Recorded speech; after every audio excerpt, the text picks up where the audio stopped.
Roca Eterna aquí en Haines City. Le damos la bienvenida a todos los hermanos que están aquí localmente y también a los hermanos que están internacional, que estamos estudiando la Parashá Pagá Dumá, de la vaca roja. Vamos a entrar rápidamente al estudio de la vaca roja y vamos a estar citando específicamente del recurso Mishneh Torah. La Mishneh Torah es un compendio de estudio de Rambam, de la Edad Media, en la cual él pudo poner todas las reglas del templo y los reglamentos y los decretos que pasaron para que puedan ser estudiados. Y ahora mismo en Israel, el Rambam es la autoridad de lo que es el templo. Cuando tú hablas con un rabino, le presentas el Rambam como un recurso en la cual ellos respetan. Si tú vas a Israel descartando ese recurso y su validez, pierdes cualquier tipo de leverage. No te van a escuchar.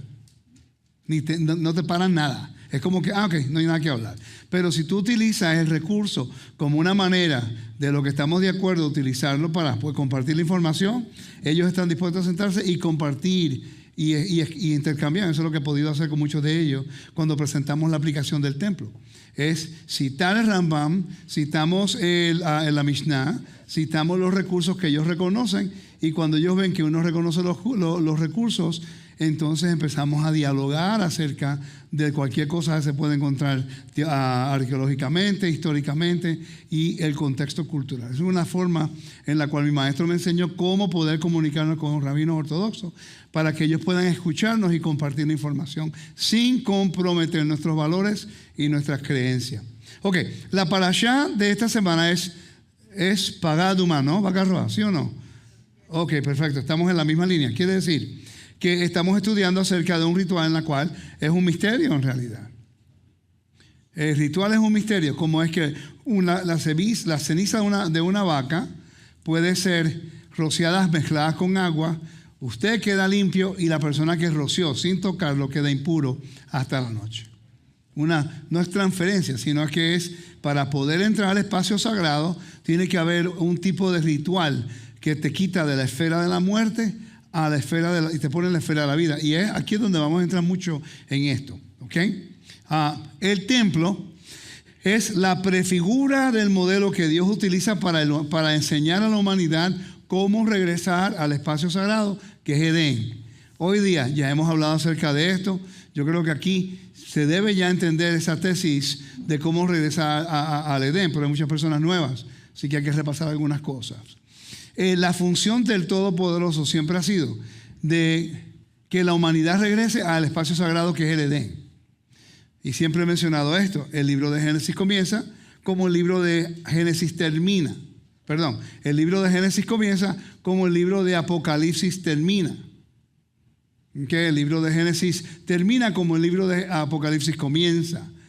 Comienza con Edén, termina con Edén, termina con dispersión y comienza el libro de Apocalipsis con dispersión. El libro de Génesis comienza con Edén y el libro de Éxodos termina con Edén, el tabernáculo restaurado y la presencia del nuevo en la tierra. ¿Okay? Ese es el tabernáculo. Quiere decir, el tabernáculo es la prefigura de lo que es el espacio sagrado de Dios, el trono de Dios, el lugar donde Él mora, y todo lo que representa el templo representa lo que es vida y no muerte. No puede haber conexión con la muerte. ¿Okay? Esa es la clave.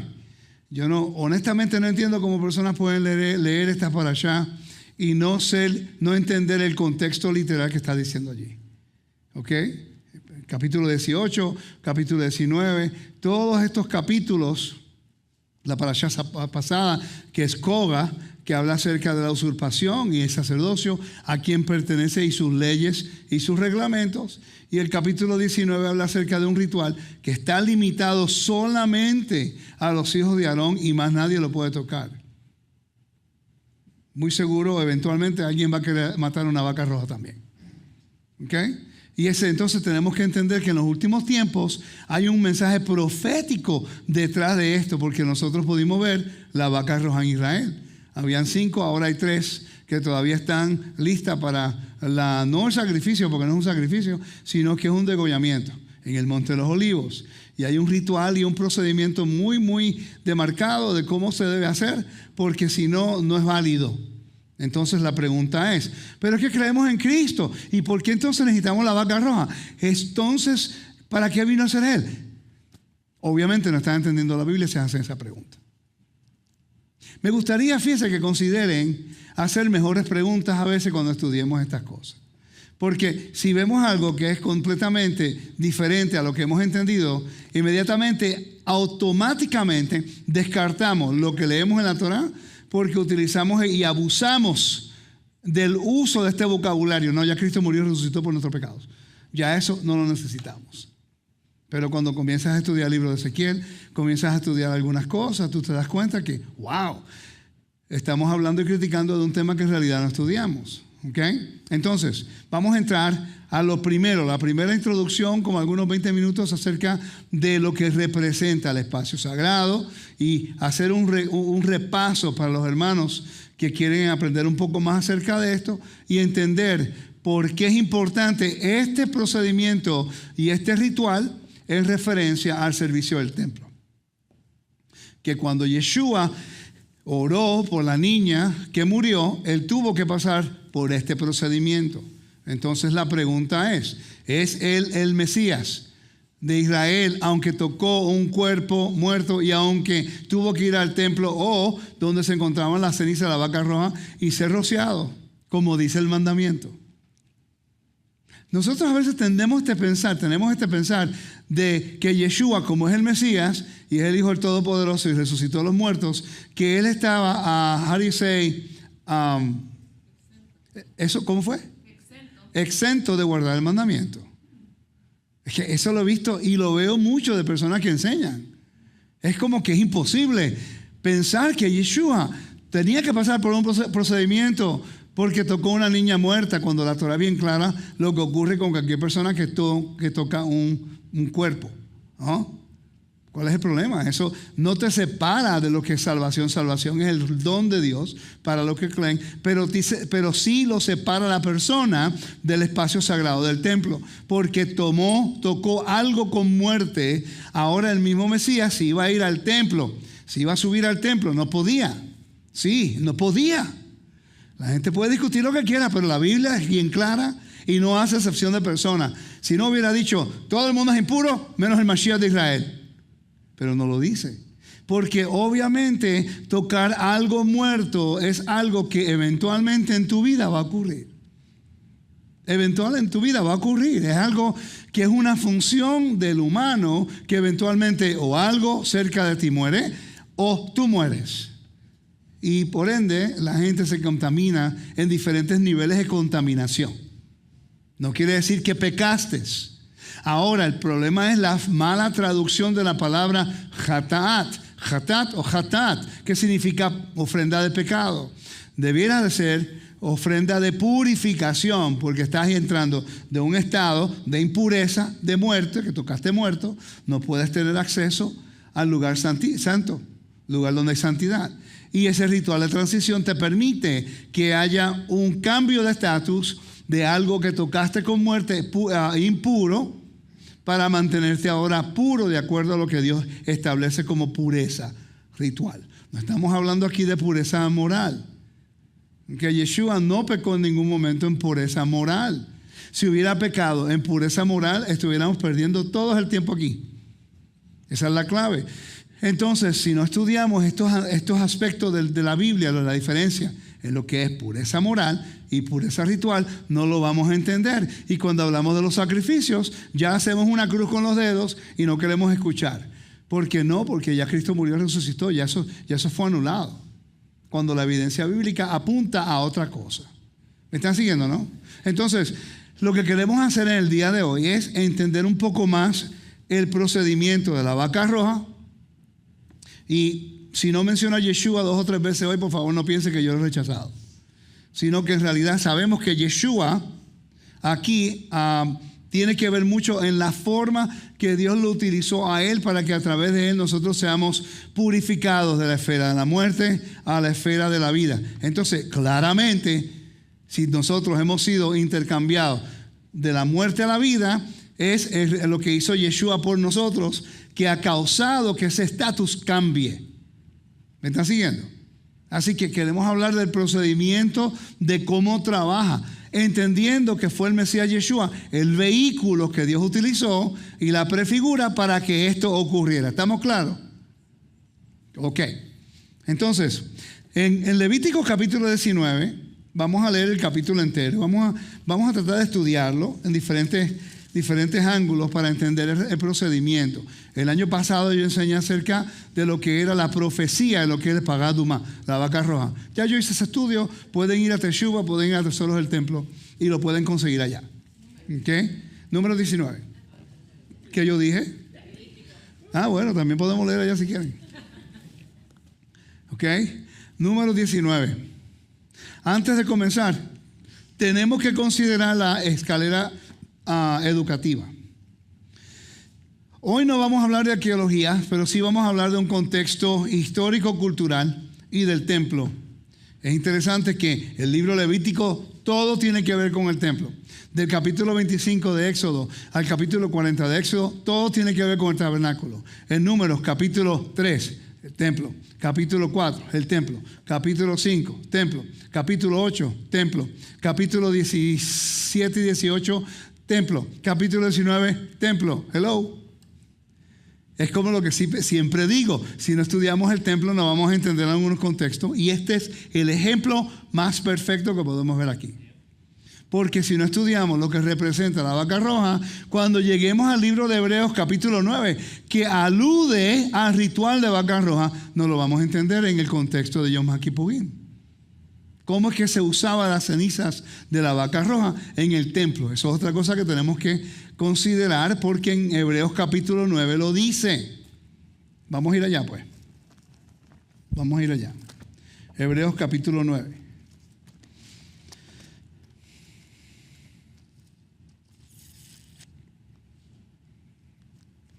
Quieren, pueden poner sus preguntas en las redes y si tenemos tiempo podemos contestarlas, ¿ok? Hebreos capítulo 9. Muchas personas, por cierto, voy a preguntarle a la audiencia. Me gustaría que contestaran en el chat. ¿Cuántos de ustedes han estudiado el libro de Hebreos en el contexto del día de expiación? Entonces, si no los hemos estudiado en el contexto del día de expiación, ¿cómo nosotros vamos a utilizar el libro de Hebreos para eliminar la Torah como si tú no estuviera vigente? Que hay un contexto. Capítulo 9, el versículo 8 en adelante, hermana, por favor. Dando el Espíritu Santo a entender que con esto, que aún no se había manifestado el camino al lugar santísimo, entre tanto que la primera parte del tabernáculo estuviese en pie, lo cual es símbolo para el tiempo presente, según el cual se presentan ofrendas y sacrificios que no pueden hacer perfecto en cuanto a la conciencia al que practica ese culto, ya que consiste solo en comidas y bebidas de diversas abluciones y ordenanzas acerca de la carne, impuestas hasta el tiempo de reformar las cosas. Pero estando ya presente el Mesías, sumo sacerdote de los bienes venideros, por el más amplio y más perfecto tabernáculo, no hecho de manos, es decir, no de esta creación, y no por sangre de machos cabríos ni de becerros, sino por su propia sangre, entró una vez para siempre en el lugar santísimo, habiendo obtenido eterna redención. Porque si la sangre de los toros y de los machos cabríos y las cenizas de la becerra rociada a los inmundos santifican para la purificación de la carne. Ahí está la clave. Si leemos el capítulo 9, versículo 13, te dice la función de la vaca roja. En realidad no es para perdón pecados, es para purificación. Cuando leemos el libro de Hebreos en contexto, sabemos que Yeshua se convierte en el vehículo en el cual el Eterno utiliza para que Él muera y resucite y después rocea la sangre en el tabernáculo celestial, y eso no lo voy a cubrir hoy porque se tomaría mucho tiempo fuera de estudio, pero nos está dando un detalle muy importante. El servicio del templo, oigan acá, miren, el servicio del templo no podía evitar, el servicio del templo te podía restaurar una relación entre tú y el Eterno para estar ritualmente puro en la tierra y poder entrar al templo.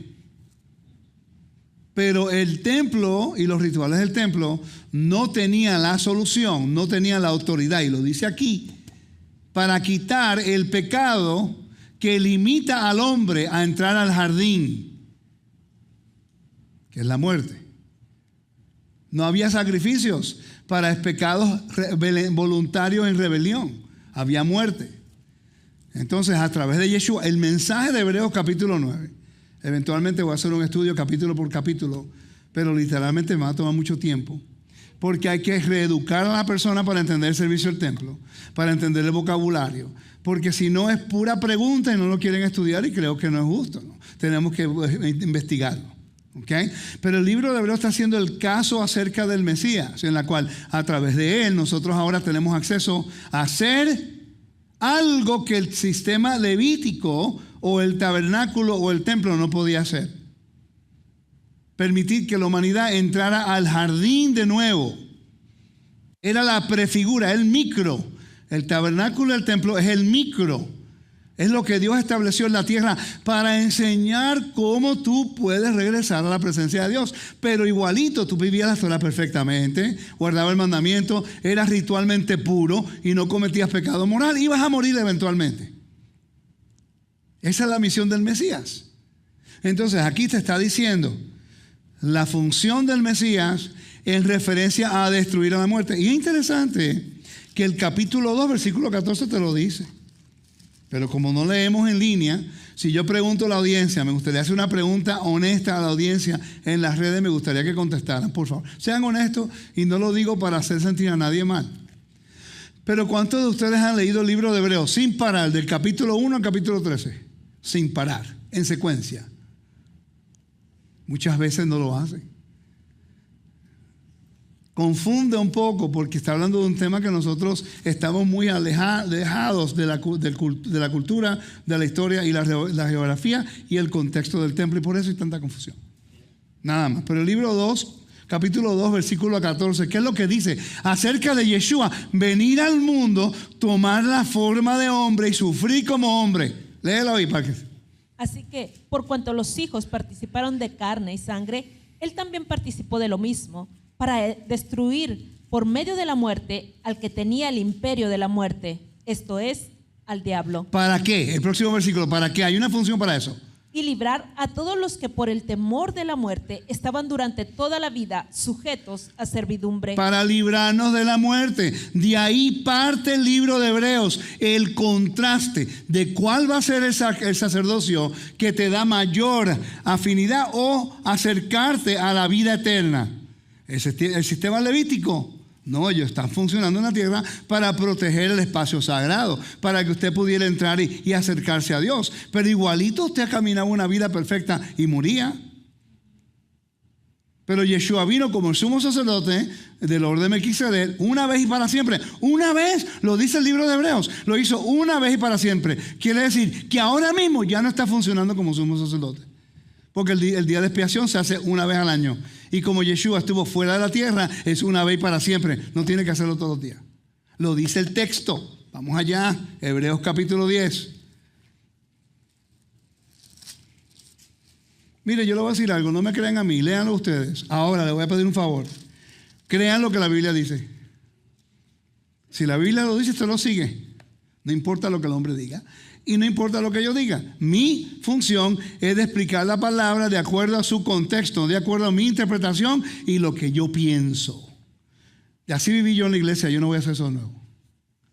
¿Okay? Escuchábamos a la gente que nos decían lo que ellos pensaban de un texto y después cuando usted leía el texto, usted sabe leer y tiene conciencia, tiene lógica. Y usted dice, pero eso no es lo que dice el texto. Y cuando le pregunta al pastor, se enojan contigo. No, porque yo digo, y esa es mi revelación. Eso es manipulación, váyase a otro lugar. Nosotros merecemos mejor que eso. ¿Ok? Yo respeto a mi audiencia. Yo sé que mi audiencia sabe leer.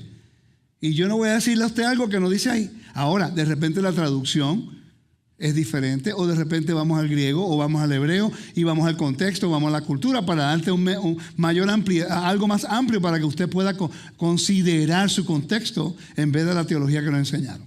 Esa es mi función. ¿Ok? Entonces Hebreos capítulo, el mismo capítulo 9 creo que es. El 10, 11 y 12, exacto. Y ciertamente todo sacerdote está día tras día ministrando y ofreciendo muchas veces los mismos sacrificios que nunca pueden quitar los pecados. Pero el Mesías, habiendo ofrecido una vez para siempre un solo sacrificio por los pecados, se ha sentado a la diestra de Elohim. Siga. Y de ahí en adelante, esperando hasta que sus enemigos sean puestos por estrado de sus pies. Siga. Porque con una sola ofrenda hizo perfectos para siempre a los santificados. ¿A los qué? Santificados. Quiere decir que Él santificó a la humanidad para que pudiera entrar ¿a dónde? Al espacio sagrado que es Edén. Porque ahora la muerte no tiene posesión y no tiene autoridad sobre nosotros. Siempre y cuando tenemos lealtad con Dios y hacemos juramento que Él resucitó a su Hijo Yeshua. ¿Cuántos de ustedes no lo habían considerado de esta forma? ¿Ok? Entonces, ¿qué rol toca número 19? Pues ya tenemos el Mesías. ¿Para qué necesitamos la vaca roja? Si el altar es dedicado y si el monte del templo es retomado de nuevo y los levitas comienzan con su servicio, ¿para qué necesitamos eso? Si ya Cristo vino, murió y resucitó, pues. Esa es la pregunta que todo el mundo hace. Pregunta, ¿el Mesías puede venir si el altar no es dedicado? Piensen lo que estoy diciendo. La gran tribulación comienza cuando ¿qué? Cuando el falso Mesías hace ¿qué? Profana el altar, ¿sí? ¿Cómo pueden ellos construir el altar? Si el área está profanada y hay gente que tiene que subir a Jerusalén para guardar las fiestas, y es un mandato, y todos estamos ritualmente impuros, y todos tenemos corpse impurity. Todo el mundo que suba al templo tiene que ser rociado con la ceniza de la vaca roja, para restablecer el servicio, para que entonces el altar esté vigente, para que los sacerdotes puedan hacer su trabajo, para que las ofrendas puedan ser puestas, y así esperar hasta que el antimesías o el falso Mesías entre, profane el altar, y ya sabemos cuándo el Mesías va a venir. Estamos pensando incorrectamente de lo que es perdón de pecado a lo que es purificación, de un estatus impuro a un estatus de purificación. ¿Cómo se hace? Está vigente en la tierra, eso no le quita para nada lo que es la función del Mesías. Es el que no sabe el templo, piensa que sí, pero esto no le quita para nada a lo que hace el Mesías. Al contrario, cuando el Mesías regrese, que el templo va a ser restaurado, no vamos a vivir en la tierra. Y la Biblia no dice que vamos a subir a Jerusalén durante la fiesta de tabernáculos. Y no va a haber muertos que van a estar en la gran tribulación. No dice eso. Que va a haber una gran guerra, que va a haber muchos muertos y después tienen que subir a Jerusalén los que quedan de las naciones. ¿Cómo se van a purificar para entrar en el templo? El hecho de que el Mesías regresó no quiere decir que no se va a mantener la Torá, que es un decreto para siempre, siempre y cuando estemos en la tierra. ¿Qué es purificación? Vamos a leer. Números capítulo 19, versículo 1 dice: habló Adonai a Moisés y a Aarón diciendo: esta es la ordenanza. ¿Ok? La ordenanza es Jucá. Esta es la ordenanza de la ley que Adonai ha prescrito, diciendo: a los hijos de Israel que te traigan una vaca alazana, perfecta, a la cual no haya falta, sobre la cual no se haya puesto yugo. Y la daréis a Eliezer, el sacerdote. Recuerda, ese es el hijo de Aarón. Aarón estaba con vida. Quiere decir que no tiene que ser el sumo sacerdote para hacer el degollamiento. Eso es otra cosa. No, que tiene que ser el sumo sacerdote. No, la Torah no dice eso. Aarón estaba con vida cuando le dieron la vaca roja a Eliezer. Es el hijo de Aarón, él lo hizo. Siempre y cuando sea un sacerdote que lo haga, estamos bien. La palabra Jucá, dígame la pregunta, hermano. Él mismo no la degollaba, ¿verdad? ¿Quién es el mismo? Eleazar. Él podía hacerlo. Porque dice, y la hará degollar en su presencia. Sí, pues en su presencia, ¿de quién? Del Eterno. Porque estaba en el Monte de los Olivos mirando. Te voy a enseñar, mira aquí. Buena pregunta, fíjate. Ahí es cuando entra el contexto de lo que es geográfico. En su presencia de él, pero recuérdate que eso tenía que estar apuntando. Por ejemplo, la vaca tenía que estar con la cabeza hacia el sur, mirando hacia el oeste. La cabeza, mira ya. Estamos mirando de este a oeste. Tenía que estar con la cabeza mirando hacia el Shiloah, pero mirando, apuntando la cabeza hacia el sur, mirando hacia el este. Si la cabeza estaba apuntando al norte, mirando hacia el este, la cabeza mira hacia el sur, mirando hacia el oeste, que mirando hacia el templo, a la presencia del Eterno. Si la vaca roja lo hubieran matado mirando hacia el este, con la cabeza al norte, apuntando al norte, no es válido. ¿Ok? Tiene que ser. Por cierto, esa ofrenda no es ofrenda, sino un degollamiento. Nada del animal penetraba el tabernáculo, el templo. Ni la carne, ni la sangre. Nada. Por eso no es un sacrificio. Tuve yo que arreglar ese vocabulario, porque tiene que ser un altar. ¿Okay? Y está fuera del campamento. Por eso es que alude a Yeshua como la prefigura de eso, porque él murió fuera del campamento para purificar a la humanidad. Así como la vaca roja se hacía fuera del campamento para que tuvieran el vehículo de purificar al pueblo, de entrar al templo porque es espacio sagrado. Yeshua muere fuera del campamento como la prefigura de la vaca roja para que a través de él podamos nosotros entrar a la vida eterna, porque la muerte no puede entrar al Edén. Están viendo la similitud de los dos. ¿Ok? La palabra juca, quiero buscarlo aquí en la Biblia. Lo he mencionado 1000 veces, pero lo voy a hacer una vez más. Por favor, entren a lo que se llama Tesoros del Templo. Allá van a estudiar esto. Y también los cursos del templo que tengo, el 101. Y creo que lo cubrí en el 102. No estoy seguro, pero está allí. La palabra dice... capítulo equivocado. Aquí está. El decreto, la palabra decreto. Miren la pantalla rapidito. Dice la palabra decreto. Cuando buscamos la palabra decreto, significa, no me abre, nothing works when I need it. No me crean, vayan a buscarlo ustedes entonces. ¿Ok? Es decree, ahí está. Juká, la palabra juká. Open Bible Study. Ahí aparece entonces la pantalla de lo que es la palabra juká. Estatuto, decretos, ordenanzas, regulaciones, costumbres.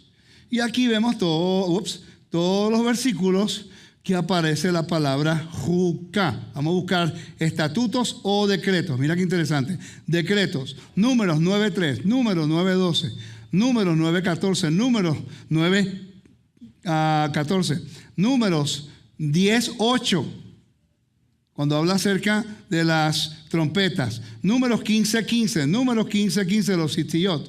Números 18:23, en referencia acerca del convenio eterno que Dios ha hecho con los levitas. ¿Okay? Números 19:2, Números 19:10, Números 19:21. La palabra decreto aparece 3 veces en este capítulo. Quiere decir que es importante para Dios. Y no tiene una explicación. Un decreto venir haciendo cuando Dios dice hagan y ustedes hacen. No, pero ¿qué significa? No importa, hágalo. Así es que la palabra decreto se establece en la Biblia. Un decreto es cuando Dios, como rey, hace una decisión como el rey del universo y usted hace porque somos sus siervos. Así de simple es. Juká. O sea que si usted lee el Sefer Torah en esa sección va a decir juká. Sí, juká o juquín, plural. ¿Ok? Vamos a ver si está allí. Vamos a ver si está allí. ¿Lo vamos a buscar? Lo buscamos en hebreo, ¿ok? Para que lo vea. O sea, en el Sefer. Sí, yo sé, pero te voy a buscar aquí en hebreo porque lo que ves aquí debe estar en el Sefer. ¿Ok? Esta es la forma que uno valida la información. Hay muchas personas que tienen miedo que le validen la información. Y es algo que si yo digo algo bíblicamente que no se puede probar por la Biblia, yo tengo que adaptarme a lo que la Biblia dice. Usted no se adapta a lo que yo digo. Usted se adapta a lo que Dios dice. Siempre tiene que ser así. Y eso elimina la mayoría de la manipulación. Vamos a buscar si lo busco aquí. Hebrew Bible. Es la única forma que puedo hacerlo. Porque mientras hago esto, quiero también que los hermanos aprendan a cómo se valida información. Tenemos nosotros verdaderamente que tomar la iniciativa de educar al pueblo. Ahora, mi hebreo no es perfecto. Leo un poquito, me defiendo. No voy a pretender que sé más de lo que sé. Y yo no enseño mucho el hebreo porque si no sé muy bien, pues yo enseño lo que sé. ¿Ok? 18, Yud Het. Capítulo grande. A ver si va por acá. Cuando llegue el 19 me dejan saber. No, en serio, a veces uno tiene que tomar este tipo de tiempo para enseñar a las personas que lo que enseña está válido. Porque si no, no perdemos credibilidad. ¿Ok? Es importante para mí, por lo menos. Aquí está la palabra juca. Aquí está. Juca. Rapidito se encuentra. Rapidito. Porque sabemos que está allí. ¿Ve? Ahí está la palabra juca. Zot juca. Hatogá. Hatogá asher so. Ve, aquí lo dice. Es un decreto. Así que si la gente no quiere escuchar lo que es decreto, pues ya, eso no es mi responsabilidad, porque el texto lo dice. Y recuerda que se encuentra en 3 diferentes lugares en ese capítulo. Entonces, vamos a seguir leyendo, hermana, por favor. Vamos a leer lo que es algunas de las instrucciones y después vamos a leer el capítulo entero, que quiero que vean más o menos lo que representa y vamos a leer información para describirlo. Versículo 3. Y la daréis a Eleazar, el sacerdote, y él la sacará fuera del campamento y la hará degollar en su presencia. Y Eleazar, el sacerdote, tomará de la sangre con su dedo y rociará hacia la parte delantera del tabernáculo de reunión con la sangre de ella 7 veces. Si la rocea 6 veces, ¿es válido? Si la rocea la persona que lo degolló, ¿es válido? Tiene que ser el sacerdote que lo haga. No, familia, y el hecho de que la Biblia dice que ahora nosotros somos un reino de reyes y sacerdotes, no quiere decir que usted tiene la autoridad bíblica de manipular la sangre. Hay muchas personas que no entienden eso, la diferencia entre lo que es el oficio o lo que es función y oficio. Usted puede hacer la función del reino de Dios como reyes y sacerdotes. ¿Qué hacen los reyes? ¿Qué hacen los sacerdotes? Los sacerdotes tienen una función. La función es de interceder, de educar, de ayudar y ser mediadores entre Dios y el pueblo. Usted está haciendo eso. Cuando conoce a una persona y le enseña la Torá, está haciendo la función de lo que un sacerdote iba a hacer enseñando la Torá. Si usted separa lo santo y lo profano, está haciendo la función de lo que un sacerdote debe hacer. Si necesita oración, lo mismo. Pero si el templo estuviera vigente mañana, usted no pudiera hacer el oficio del sacerdote, porque no son hijos de Aarón. Quiere decir que todo lo que cae bajo la esfera de la jurisdicción de los sacerdotes, nadie puede hacer, aunque usted diga, no, somos reyes de sacerdotes, porque Dios le dio el decreto a los hijos de Aarón para siempre a poder tener ese oficio que nosotros no podemos hacer. ¿Ok?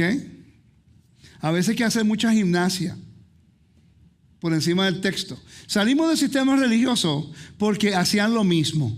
Enseñaban un mensaje de un versículo. Ejemplo perfecto. Mateo 5:17. Mateo 5:17. Vamos a ir allá. Vamos a ver qué dice aquí. Voy a leer cómo se establece en el sistema religioso. ¿Ok? Porque este fue uno de los primeros versículos que yo aprendí, que me voló la cabeza en aquel tiempo. Leí el Nuevo Testamento, pero no entendía el Nuevo Testamento. Dice, mira lo que dice Yeshua, y en muchas Biblias está en rojo, quiere decir que es importante. Dice, no penséis que he venido para abrogar la ley y los profetas. No he venido para abrogar, sino para cumplir. ¿Viste que ya cumplió la ley? ¿Viste que la cumplió? Pero Yeshua dijo 2 veces, no penséis que he venido para abrogar. ¿Qué significa la palabra abrogar? Quitar, eliminar, descartar, ¿sí? Y después dice, y ley y profetas, no he venido para abrogar. ¿Qué significa abrogar? Lo mismo, acabo de definirlo. Sino para cumplir. ¿Viste? Cumplió. Pues si tú me dices que la cumplió, pues la abrogó porque la cumplió. Pero él me dijo 2 veces que no vino a hacer eso. Entonces, yo sé leer. Y yo recuerdo cuando yo leí ese versículo y me puse a meditar en ello. Pero ¿qué pasó? Si el mismo Mesías dijo que él no vino a abrogar. Entonces, soy honesto, cuando lo leí la primera vez, en español no sabía lo que la palabra abrogar era. No sabía, en realidad. Yo estaba aprendiendo más inglés que español. Ahora es al revés. Ahora tengo que practicar en inglés. Culpa a ustedes. Para que tú veas. Y ahora no, he has not done away with the law.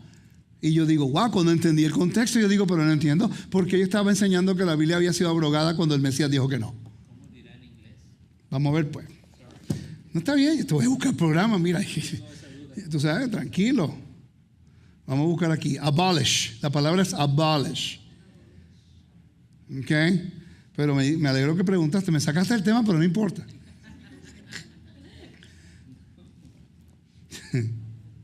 (5:17) dice, do not think that I've come to destroy. Peor todavía, destroy. No he venido a destruir la ley de los profetas. Yo no he venido a destruir, sino a fulfill them, a completarlo. La palabra pleero significa darle mayor entendimiento, no es eliminarlo. La palabra destroy, vamos a ver qué significa la palabra destroy. Cataliza y algo así. Vamos a ver qué significa. Vamos a ir al griego, a ver lo que significa. ¿Ok? Destroy, throw down, demolish. Demoler, tirar, lanzar, destruir. Como que es claro, ¿no?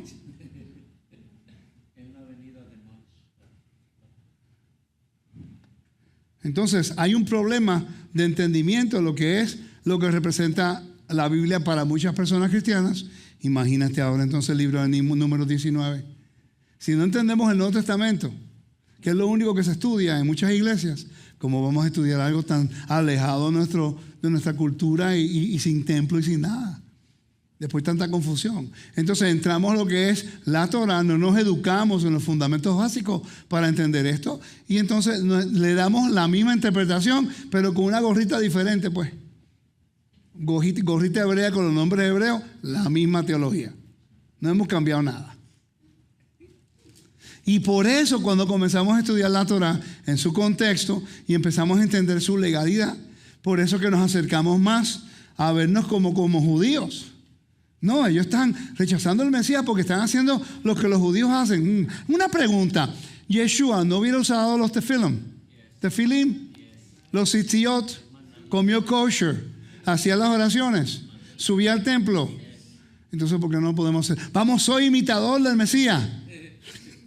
Nos contradecimos porque no hay una base fundamental de lo que es el contexto correcto, bíblico, y en eso estamos tratando de aprender. Y tenemos que constantemente hacer ajustes en nuestro caminar porque estamos, ¿cómo se dice?, desintoxicándonos de la mala interpretación. Y por eso que nosotros, como los maestros, tenemos que ser abiertos a cualquier enseñanza y corrección. ¿Ok? Todos, no importa quién sea. Leemos el versículo 3, hermana, el 4, no sé cuál era. El 4 de nuevo. Y Eleazar el sacerdote tomará de la sangre con su dedo y rociará hacia la parte delantera del tabernáculo de reunión con la sangre de ella 7 veces. Y hará quemar la vaca ante sus ojos, su cuero y su carne y su sangre con su estiércol hará quemar. Luego tomará el sacerdote madera de cedro e hisopo y escarlata y lo echará en medio del fuego en que arde la vaca. Ok, vamos a hablar acerca de esos 3 elementos. Estamos hablando de lo que es hisopo, escarlata y cedro.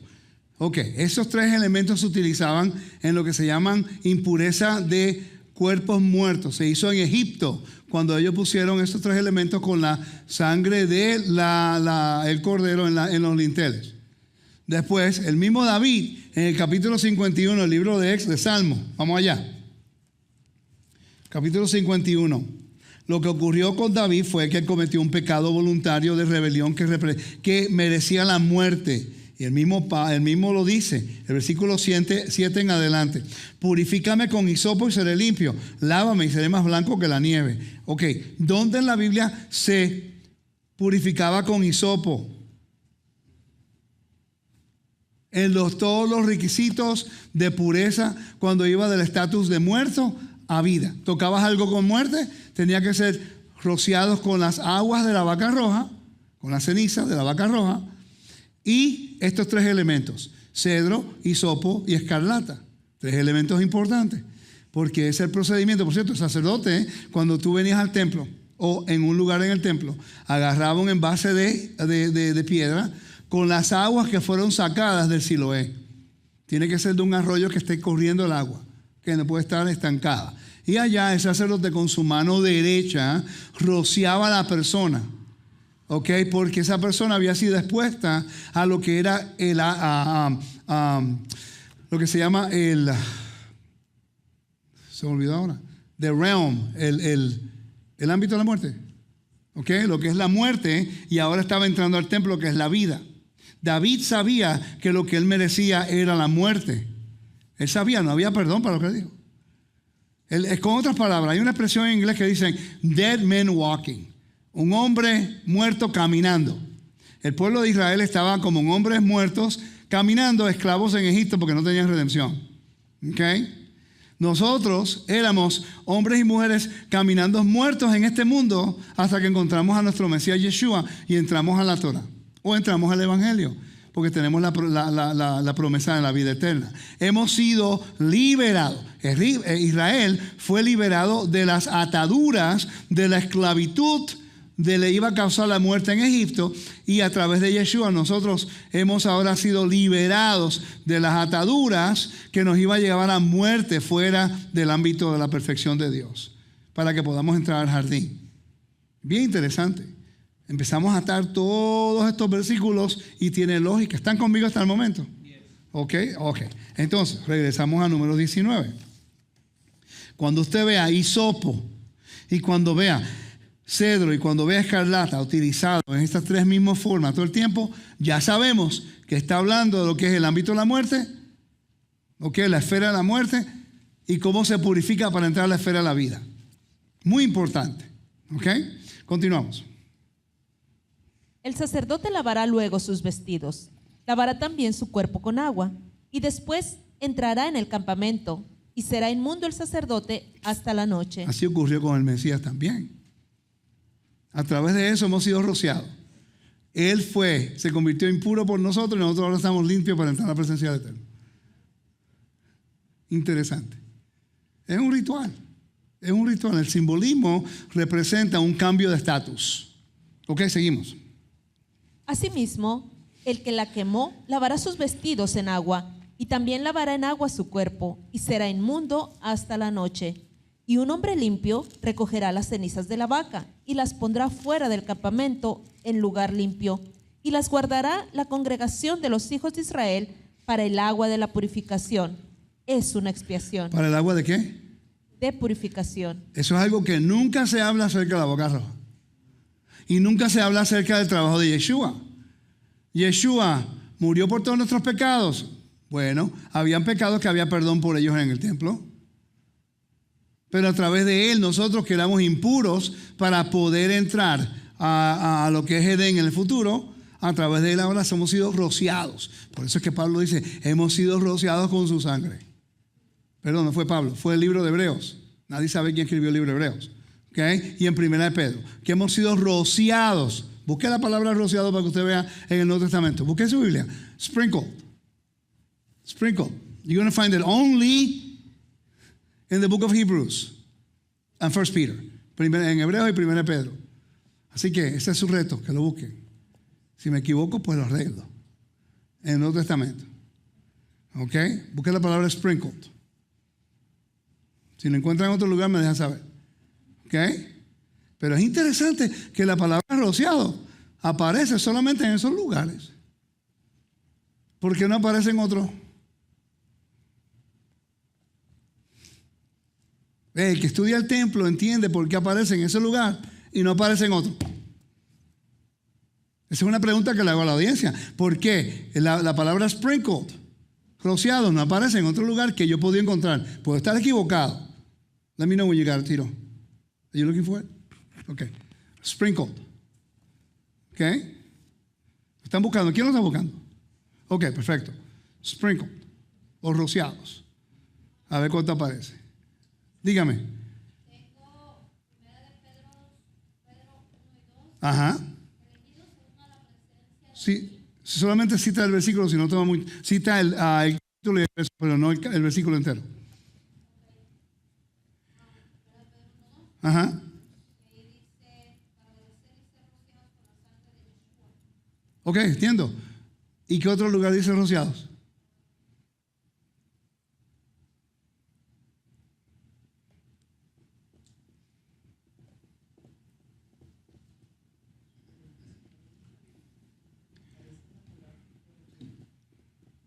Vamos a ver acá. You guys are slow. Dime. Ajá. Sí. 9:13, 9:21. Hebreos 12:24. Sí. Y uno más. Ahí está. Y de ahí en adelante no hay más ninguno, ¿verdad que no? Exacto. Y ya. Exacto. ¿Por qué aparecen esos dos libros nada más? ¿Cuál es el contexto? El contexto. ¿A quién escribió Pedro? A los gentiles. Pedro, 1 Pedro 1:1. Vamos allá. Lector. 1 Pedro capítulo 1:1. ¿A quién es la audiencia? Vamos a ver. Pedro, apóstol del Mesías Yeshua, a los expatriados de la dispersión. Expatriados. Está hablando a los israelitas. No le está hablando ni a los gentiles. 1 Pedro no se está aplicando a los gentiles. Entonces lee el capítulo. Ya sabemos que es la audiencia, ¿no? Siga leyendo. De la dispersión en Ponto, Galacia, Capodacia, Asia y Bitinia, elegidos según la presencia de Elohim Padre en santificación del Espíritu. Santificación, fueron elegidos. Son los israelitas, no son los gentiles. Nadie está diciendo que Dios no tiene plan para las naciones. Estamos hablando del contexto del texto. Porque es el único, 1 Pedro está hablando de rociados. ¿A quién está rociado? ¿A los gentiles o está hablando en el contexto de restauración y purificación de los israelitas que están en la dispersión? La gente no quiere hablar de eso. Entonces, cuando él dice, porque somos un real sacerdocio, en el capítulo 2, no le está hablando a los gentiles. Está hablando a los israelitas. Y no está hablando tampoco a los injertados. El contexto son los israelitas. Ahora que por gracia hemos sido injertados al olivo natural y por ende tenemos ahora una función con el pueblo de Israel, no quiere decir que usted ahora le va a quitar la autoridad y lo que es el oficio a lo que Dios estableció como decreto. El nivel educativo tiene que subir entre medio de nuestros rangos. Nosotros como líderes tenemos, y la audiencia tiene que demandar de sus líderes que pruebe cada punto teológico bíblicamente. Tiene que hacerlo. Si se enojan con ustedes, eso es un problema, es un red flag, es una banderita roja. Porque si yo voy a enseñar, yo quiero que usted entienda conmigo para crecer juntos. No para yo estar por encima de usted en conocimiento, sino para que usted pueda crecer conmigo. Y ahí podemos expandir el reino de Dios y usted puede hacer lo mismo con otra persona. Y le dice a un hermano cristiano, ¿dónde se encuentra la palabra rociado? En el Nuevo Testamento. Y ahí comienza un diálogo y conversación. Vamos a seguir leyendo 1 Pedro.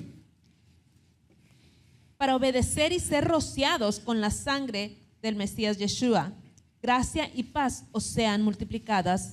Bendito el Elohim y Padre de nuestro Señor Yeshua, quien según su gran misericordia nos hizo renacer para una esperanza viva por la resurrección del Mesías de los muertos, para una herencia incorruptible, incontaminada e inmarcesible, reservada en los cielos para vosotros, que sois guardados por el poder de Elohim mediante la fe, para alcanzar la salvación que está preparada para ser manifestada. ¿Cuál es la salvación que está hablando ahí? De que el pueblo de Israel eventualmente iban a ser liberados de la muerte, que es la salvación que tenemos nosotros. Esa es la promesa de salvación, que vamos a vivir para siempre. ¿Me están siguiendo? ¿Está claro lo que estoy hablando? Si no cubro la vaca roja, regreso el sábado, no importa. ¿Ok? Pero es interesante porque la gente utiliza este capítulo para usurpar muchas cosas bíblicamente y tenemos que estar claro lo que es. Porque si aquí dice que solamente los sacerdotes podían rociar la sangre, Levítico 1, 2, 3, 4 y 5 dice lo mismo. Números capítulo 19 dice que ellos son los que pueden rociar. Todo lo que tiene conexión con el altar, solamente los hijos de Aarón pueden hacerlo. ¿Okay? ¿Con qué propósito? Se rociaba la sangre en el altar, y se rociaba la sangre en el altar de incienso, y se rociaba la sangre en el velo, y se rociaba la sangre una vez al año en el día de expiación, para purificar el altar externo, el altar de incienso, el velo y el lugar santísimo de las impurezas del pueblo de Israel, de acuerdo a Levítico 16, versículo 16. No es tan difícil si estudiamos el templo. Ok, vamos allá, Levítico 16, yo lo leo. Dice, así purificará el santuario. Mira cómo comienza el texto. Así purificará el santuario a causa de las impurezas de los hijos de Israel en sus rebeliones y de todos sus pecados. De la misma manera hará también el tabernáculo de reunión, el cual reside entre ellos en medio de sus impurezas. Quiere decir que el rociando de lo que es el altar externo era para el pecado individual. El interno del altar de incienso de oro es para el pecado comunal, y el de sumo sacerdocio en el lugar santísimo para el pecado nacional. Diferentes niveles de transgresión. Pero aquí en 1 Pedro le está hablando al pueblo del pecado que causa la dispersión. Están en la dispersión, que los separó del espacio sagrado, los separó de la vida y lo envió a la dispersión, que es donde mora el caos, rebelión, exilio y muerte. Y de ahí Pedro está haciendo un llamado. Recuerden quién ustedes son. Son los elegidos, rociados por la sangre del Mesías. Quiere decir que a través de Yeshua ustedes no están en vergüenza. Pueden regresar al espacio sagrado. Ya han sido reconciliados, ya han sido adoptados, han sido rociados, purificados. Recuerda quién tú eres. Ustedes no son gentiles, paganos. Ustedes son un real sacerdocio, pueblo escogido, nación santa. En otras palabras, ubícate, mijo, tú no eres ninguna persona. Está en la dispersión, regresa a Israel. Ahora hemos sido restaurados por la sangre del Mesías. Seguimos leyendo. Vamos a ir por allá, 1 Pedro. El versículo 6. En lo cual vosotros os alegráis, aunque ahora por un poco de tiempo, si es necesario, tengáis que ser afligidos en diversas pruebas, para que sometida a prueba vuestra fe, mucho más preciosa que el oro, el cual, aunque perecedero, se prueba con fuego, sea hallada en alabanza, gloria y honra cuando sea manifestado el Mesías, a quien amáis sin haberle visto, en quien creyendo, aunque ahora no lo veáis, os alegráis con gozo inefable y glorioso, obteniendo el fin de vuestra fe, que es la salvación de vuestras almas. Los profetas que profetizaron de la gracia destinada a vosotros, inquirieron y diligentemente indagaron acerca de esta salvación, escudriñando qué persona y qué tiempo indicaba el Espíritu del Mesías que estaba en ellos, el cual anunciaba de antemano los sufrimientos del Mesías y la gloria que vendría tras ellos. A estos se les reveló que no para sí mismos, sino para nosotros, administraban las cosas que ahora os son anunciadas por los que os han predicado el Evangelio del Espíritu Santo enviado del cielo, cosas en las cuales anhelan mirar los ángeles. Pregunta, ¿qué es lo que nos separa a nosotros de la perfección del ámbito de la vida? Pastora, ¿qué nos separa a nosotros del ámbito de la vida? ¿Qué nos separa a nosotros de lo que es la presencia de Dios? ¿El pecado? Perfecto. Qué interesante que exactamente eso es lo que Pedro va a comenzar a hacer ahora. Él va a decirle a ese pueblo que fue el pecado moral que causó la diáspora y la separación de una relación entre Dios y el pueblo. Porque mientras el pueblo era obediente, Dios lo mantenía en la tierra. Porque la tierra es la herencia. Él no va a exiliar a un pueblo si no ha transgredido el mandamiento. Él quiere que el pueblo regrese porque Él tiene que cumplir lo que le prometió a Abraham, Isaac, Jacob, de que le iba a dar una herencia. Entonces es interesante que aquí viene el llamado a lo que es una vida moral. ¿Vale? Déjenme leer. Por tanto, ceñid los lomos de vuestro entendimiento. Sed sobrios y esperad por completo en la gracia que os traerá cuando Yeshua el Mesías sea manifestado. Como hijos obedientes, no os conforméis con los deseos que antes tenías estando en vuestra ignorancia, sino como aquel que os llamó es santo. Sed también vosotros santos en toda vuestra manera de vivir, porque a Cristo está. Sed santo porque yo soy santo. Eso es Levítico capítulo 11, versículo 44 al 45. ¿Qué parashá está citando Pedro en este momento? Levítico capítulo 11. ¿No es Kedoshim? ¿No es la parashá Kedoshim? Que habla acerca de lo que es santidad, que te enseña la conducta moral del pueblo debe tener. Oh, quiere decir que Pedro estaba enseñando todo aquí. Entonces le dice, versículo 17, y si invocáis por Padre a aquel que sin acepción de persona juzga según la obra de cada uno, conducíos en temor todo el tiempo de vuestra peregrinación, sabiendo que fuisteis rescatados de vuestra vana manera de vivir, a la cual recibisteis de vuestros padres, no con cosas corruptibles como oro o plata, sino con la sangre preciosa del Mesías, como de un cordero sin mancha y sin contaminación, ya destinado desde antes de la fundación del mundo, pero manifestado en los postreros tiempos, por amor de vosotros, y mediante el cual creéis en Dios, quien los resucitó de los muertos y les ha dado gloria. Ahí es doxa en griego, significa honor. Le ha dado honor. Ya no eres gente de la dispersión sin honor, esclavos a la muerte. Ahora tienes el honor que Dios les da a las personas que Él libera del ámbito de la muerte. ¿Okay? Para que vuestra fe y esperanza sean en Dios. En Dios. Esperanza en Dios. ¿Ok? En el Eterno, Todopoderoso. Esa fue la función que vino a hacer Yeshua, a redirigir la humanidad al Eterno. ¿Ok?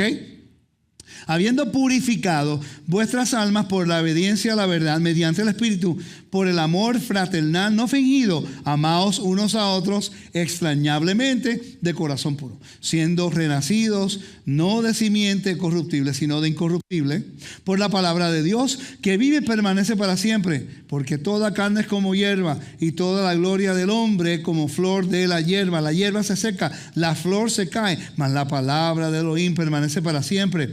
Y esta es la palabra que por el Evangelio os ha sido anunciada. Capítulo 2. Desechando pues toda malicia, todo engaño, hipocresía, envidias y todas las distracciones, desead como niños recién nacidos la leche espiritual no adulterada, para que por ella crezcáis para salvación. Si es que habéis gustado la benignidad del Señor, acercaos a Él, piedra viva, desechada ciertamente por los hombres, mas para Dios escogida y preciosa. Vosotros también como piedras vivas, sed vivificados como esta espiritual, casa espiritual y sacerdocio santo. Recuérdate que en Éxodo capítulo 19, ¿cuál es el llamado, hermana? Éxodo 19, versículo 5, por favor. Éxodo 19, versículos 5 y 6. ¿Cuál fue el llamado que Dios hizo al pueblo de Israel? Que aceptarán su convenio y se convertirían en ¿qué? Vamos a ver cuál fue el llamado. Ahora pues, si diereis oído a mi voz y guardareis mi pacto, vosotros seréis mi especial tesoro sobre todos los pueblos, porque mía es toda la tierra, y vosotros me seréis un reino de sacerdotes y gente santa. Estas son las palabras que dirás a los hijos de Israel. Es interesante que le está citando Éxodo capítulo 19, porque llama a la santidad, que es Kedoshim, y después está hablando acerca del sacerdocio, porque ese fue el galardón que le dio a la dispersión, no a los gentiles. El gentil tuvo que ser injertado para que aprendiera lo que es la función de lo que un sacerdote hace. No ha sido injertado para quitar el trabajo a quien Dios se lo dio. Por eso la teología del reemplazo es una abominación delante del Eterno, porque entra al convenio y elimina al pueblo del convenio. Eso es teología del reemplazo. ¿Cómo es posible que vamos a hacer eso? Entramos al reino, es como decir, ok, ya entramos a Estados Unidos, vamos a sacar a todos los gringos pues. Nos pertenece a nosotros. Sí, que no tiene lógica. O yo voy a México y saco a los mexicanos y lo hago puertorriqueño de nuevo. Nunca fue puertorriqueño. ¿Ok? Entonces, mira lo que dice. Versículo 6. Por lo cual también contiene el Eterno. ¿Ya yo leí eso? No. Dice, he aquí pongo en Sión el principal piedra del ángulo, escogida, preciosa. El que creyere en él no será avergonzado. Ah, interesante. Que Pablo habla acerca de eso en Romanos capítulo 10, versículos 9 y 10. Para vosotros, pues, los que creéis, él es precioso. Pero para los que no creen, la piedra de los edificadores desecharon ha venido a ser la cabeza del ángulo. Y la piedra de tropiezo y roca que hace caer, porque tropiezan en la palabra siendo desobedientes, a lo cual fueron también destinados. Ahora, mira lo que dice el pueblo de Dios. Dios hace el llamado a la dispersión. Dios le dice, tú has sido elegido y tú eres rociado Tú ahora cambias tu vida cotidiana y vive de acuerdo a la santidad de la Torá que el Eterno te dice. Deja tu vida de pecaminosa, inmoral en la dispersión. Y después dice, mas vosotros sois linaje escogido, real sacerdocio, nación santa. Ese es Éxodo capítulo 19, versículos 5 y 6. Está hablando de los expatriados. No podemos quitar el contexto del versículo solamente porque entramos ahora al Evangelio y estamos usurpando la autoridad. Pablo le estaba hablando a los gentiles, no Pedro. Vamos a ubicarnos, familia. La falta de entendimiento de estas cosas causa tanto caos en el movimiento. Estamos leyendo la carta de otra persona y estamos tomando lo que dice la carta y aplicándolo para nosotros. No quiere decir que no vamos a aprender de Pedro, pero no me digas a mí que tú eres un sacerdote ahora y que puedes usurpar todo lo que los sacerdotes hacen en el templo, porque Pedro dice, ¿de dónde tú naciste? Yo soy de República Dominicana, yo soy cubano, yo soy puertorriqueño. Pero es que Pedro no te está hablando a ti. Él está hablando de los dispersos en Asia Menor. Eso es Turquía, con un problema. Pablo le estaba hablando a los gentiles en esos mismos lugares. ¿Y qué es lo que dice de nosotros? Que hemos sido injertados, ¿no? Que no hablemos en contra del árbol natural. ¿Verdad que sí? Que en otras palabras, que no nos vanagloria a nosotros mismos. Do not speak against the natural branches. Porque no somos nosotros los que aguantamos el árbol, sino el árbol nos aguanta a nosotros. ¿Y qué es lo que hemos hecho nosotros? El judío no sabe. Ellos no saben nada. Nosotros sabemos el nombre sagrado, las fiestas. Ahora el sacerdocio de nosotros también. Eventualmente vamos a mover Israel para la República Dominicana, Sudamérica o África, no sé. En serio, eventualmente eso va a ocurrir. Ya movieron el templo Palacio de David. No te sorprenda que algún día lo muevan para Turquía.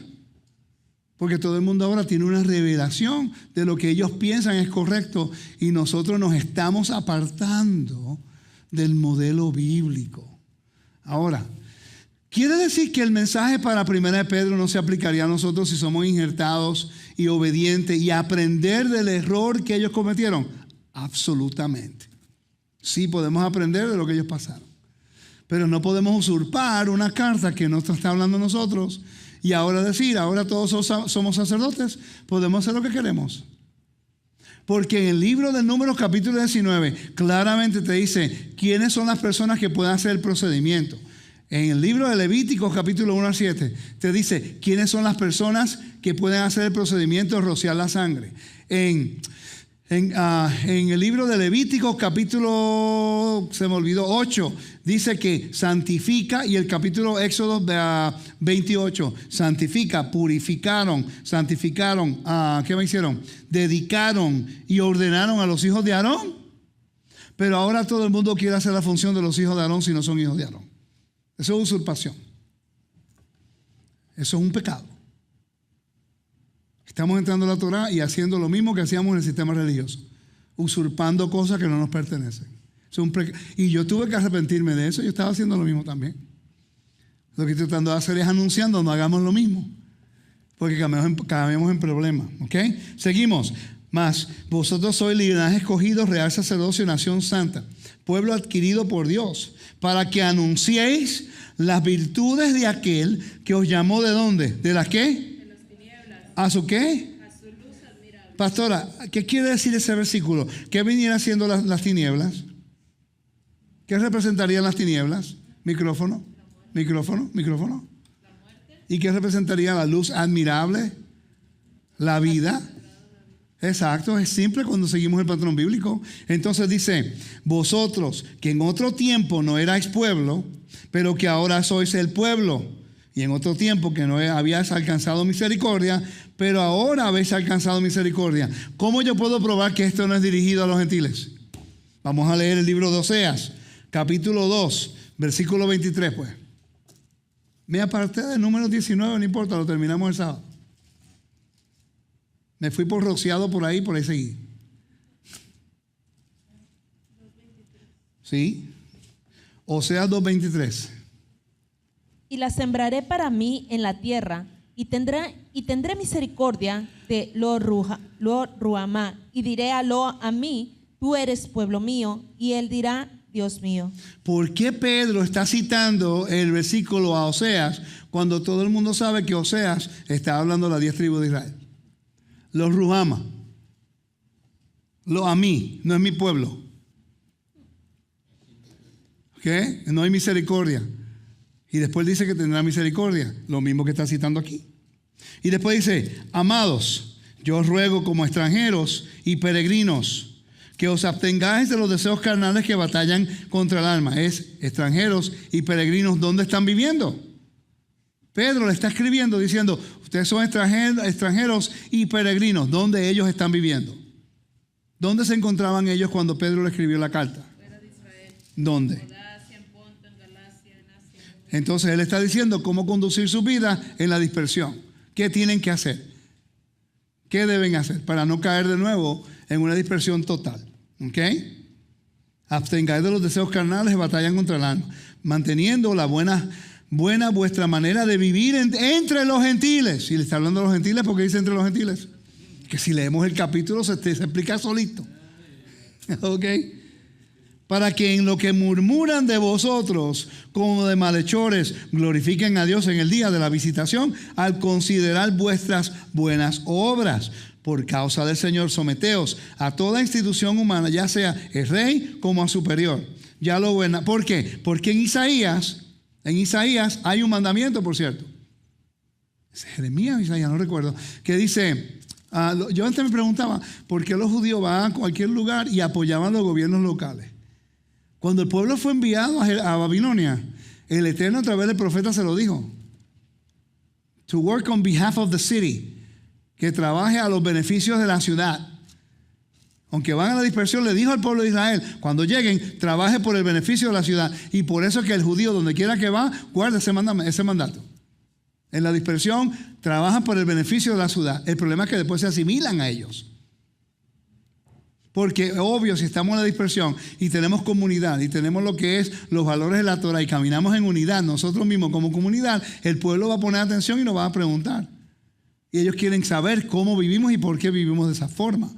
Pero si nos asimilamos, entonces vivimos como los gentiles, perdemos nuestro propósito. La gran responsabilidad de Israel. ¿Me están siguiendo, familia? ¿Sí? Ok, vamos a seguir leyendo. Versículo 14. El 15. Porque esta es la voluntad de Elohim, que haciendo bien, hagáis callar la ignorancia de los hombres insensatos, como libres, pero no como los que tienen la libertad como pretexto para hacer lo malo, sino como siervos de Elohim. Honrad a todos, amad a los hermanos, temed a Dios, honrad al rey. Criados, estad sujetos con todo respeto a vuestros amos, no solamente a los buenos y afables, sino también a los difíciles de soportar. Ay, qué reto, Dios mío. Porque no sé por qué leí ese versículo, pero siga. Porque esto merece aprobación. Si alguno, a causa de la conciencia, delante de Elohim, sufre molestia padeciendo injustamente, pues ¿qué gloria es si pecando sois abofeteados y lo soportáis? Mas si haciendo lo bueno sufrís y lo soportáis, esto ciertamente es aprobado delante de Elohim. Ok, entonces ya no vamos a seguir leyendo el capítulo entero, pero ya tenemos una idea quién es la audiencia, a dónde fue escrito, por qué fue escrito, qué versículos citaron. Entonces ya no podemos utilizar 1 Pedro capítulo 2 para aplicarlo a personas que no entienden el contexto de la carta. ¿Me están siguiendo? Esto es importante. Porque la gente que quieren usurpar la autoridad de ciertos oficios en la Biblia están utilizando esos versículos para entonces hacer lo que les da la gana. Y tenemos que poner todo en su contexto.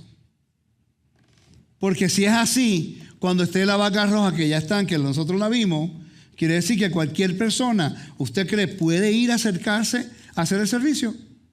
Absolutamente no. Yo conozco a la que tienen la vaca roja ahora, si no nos dejan ni tocarla. Que no se le ocurra acercarte a tocarla.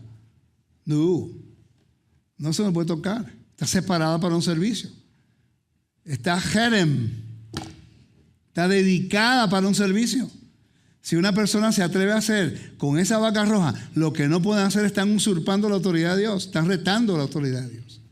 Eso es algo que no entendemos. Familia, yo tengo una preocupación demasiado grande. Mientras yo estoy observando lo que está ocurriendo en nuestros medios, me preocupa mucho la falta del conocimiento legal bíblico.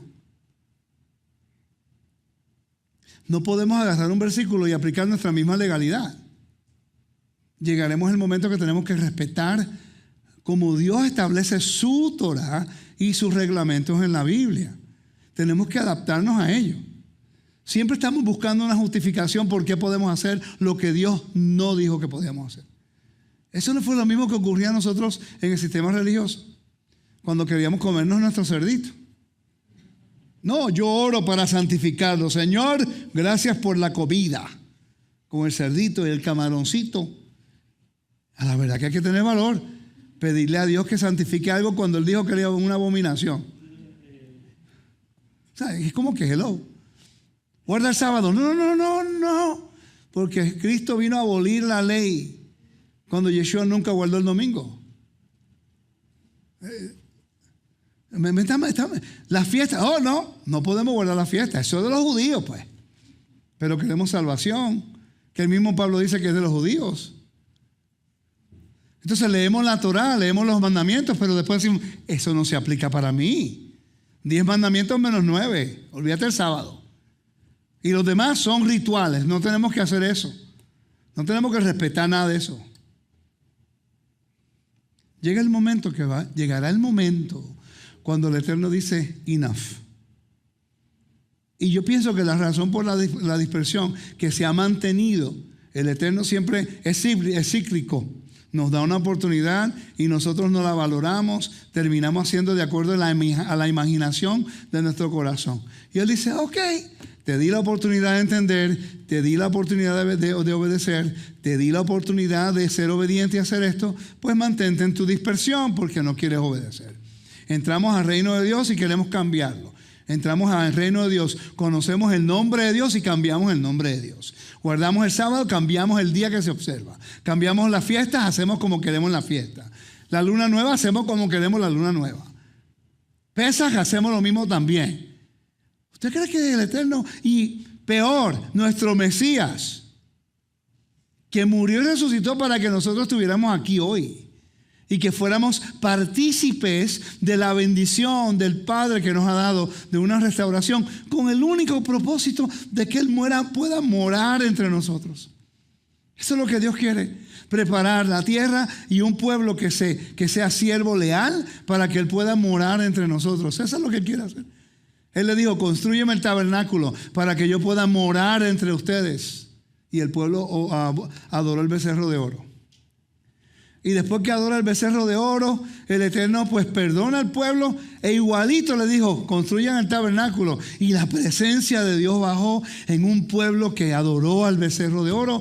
Los que murieron, los que adoraron murieron, pero el pueblo fue testigo si no lo pararon. El pueblo percibió y lo vio, se dio cuenta de lo que estaban haciendo en contra de los decretos de Dios y nadie dijo nada. Porque hoy día es un pecado si tú dices algo en contra de lo que está equivocado la gente y una afrenta en contra de Dios. Yo pienso que llegará el momento cuando nosotros tenemos que definir dónde está nuestra lealtad. Si es al Eterno o si es a nosotros mismos, a los maestros o a congregaciones. Y para muchos va a ser una decisión bien difícil. Muy difícil. Pero me gustaría continuar leyendo el libro de Números, porque me gustaría, pues, para terminar ya mismo, cómo es que el Eterno lo único que quiere hacer. Vamos a seguir leyendo el versículo 10 en adelante, del capítulo 19 de Números, ¿ok? Y el que recogió las cenizas de la vaca lavará sus vestidos y será inmundo hasta la noche, y será estatuto perpetuo para los hijos de Israel y para el extranjero que mora entre ellos. Ok, estatuto perpetuo, un juká para el israelita y el extranjero que mora. Quiere decir que si tú eres una persona que viene a las naciones y te injerta Israel, tú no puedes hacer lo que tú quieras, tú tienes que seguir los decretos que Dios dice. La oración arónica lo hacen los hijos de Aarón, porque Dios lo dijo. No, pero es que yo me siento sacerdote. A Dios no le interesa que tú te sientas nada. Él dijo a los hijos de Aarón. No, pero que mi corazón, es que no le interesa tu sentir de tu corazón, Él quiere tu obediencia. La diferencia del Dios que nosotros servimos a lo que es la sociedad que vivimos. La sociedad que vivimos está basada en feelings, sentimientos y emociones. Y la Torah está basada en un rey soberano que te dice lo que tienes que hacer porque es lo que quiere. Fácil. Tú no quieres servirme, vete entre las naciones, adora a tus dioses. Y cuando mueras no tienes vida eterna. Acá tú vives de acuerdo a mis decretos, mis estatutos, te doy el regalo por tu lealtad, vida eterna. Tú escoges la vida, la bendición, la muerte, la maldición. Aquí está. Y estamos llegando ahí de nuevo. Familia, le voy a dar una recomendación. Si Dios permitió que su pueblo Israel fuera a la dispersión y fuera exiliada, sacó a Adán del jardín. Fuera de Yeshua, fue el hombre más perfecto que existió. Fuera del Mesías, fue el hombre más perfecto que existió y lo sacó, lo exilió al hombre perfecto que él creó. ¿Qué va a hacer con nosotros que llegamos ayer? Tenemos que ubicarnos, familia. Tenemos que ubicarnos, entender dónde estamos parados. Porque cuando venga viene fuerte. Cuando venga viene fuerte. Y lo que te salva a nosotros no es ningún tipo de identidad como roca eterna. Eso no va a salvar a nadie. Somos un vehículo para ayudar a los hermanos a aprender la Biblia. Y es mejor que lo hagamos bien. Porque si nosotros no lo hacemos bien, somos responsables de cada persona que nosotros estamos desviando de la vía correcta. Es una gran responsabilidad. Es para hacer aquí al frente. No es fácil. Y no podemos nosotros avergonzando a quien representamos. Tenemos que pararnos fieles. Una de las razones porque a mí me gusta Trump. El viejo está loco, yo lo sé. Pero él te dice las cosas así como decimos nosotros, trujado. Te lo dice como te lo dice. A la gente no le gusta. Pero es lo que ahora el mundo necesita escuchar. Porque cuando te lo pintan lindo por aquí y por allá, son corruptos, te ganan el dinero, invierten tu dinero en otros países. Cuando el hijo del presidente comete unas transgresiones que usted y yo estuviéramos en la cárcel mínimo 10 años, él le hacen así, vete para tu casa. Y después le invitan a una comida en la Casa Blanca. Qué lindo. Pero es que eso es lo mismo que ocurre en el reino de Elohim. Nosotros, no, somos los hijos de Dios y vivimos por gracia. Dios es bueno, podemos hacer y pensamos que Dios va a hacer, ay, mi hijo, no te preocupes, yo te cuido. No. Cuando Él da el cocotazo, como decimos en Puerto Rico, lo da duro. Cuando Él corrige, Él corrige. Cuando mi rey corrige, Él no va a perder su honor y su gloria porque nosotros decimos que somos siervos de Él. Si somos siervos para exaltar su honor y su gloria, no es para minimizarlo y para descartar sus mandamientos. Un problema. Entonces, cuando leemos estos mandamientos aquí, es importante entenderlo. De que son concretos, son decretos. Siga leyendo, hermana, por favor. El que tocare cadáver de cualquier persona será inmundo 7 días. Al tercer día se purificará con aquella agua y al séptimo día será limpio. Y si al tercer día no se purificare, no será limpio al séptimo día.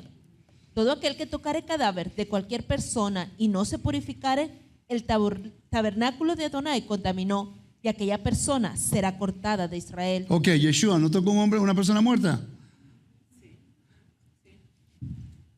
El año pasado yo enseñé esto y me criticaron porque yo dije que Yeshua tenía que hacer el ritual de las aguas purificación. Porque es muy perfecto, es el Mesías, no podía contaminarse. Ay, por favor. Él vivió, y lo dije primero, y lo dijo Hebreos, que Él vivió como nosotros para que estuviéramos al tanto de cómo se debe hacer. Si Él oró por la niña y la tocó, está ritualmente impuro. Él no hizo nada mal moral. Fue ritual. Aquí te da la solución para ese problema. ¿Me sigue?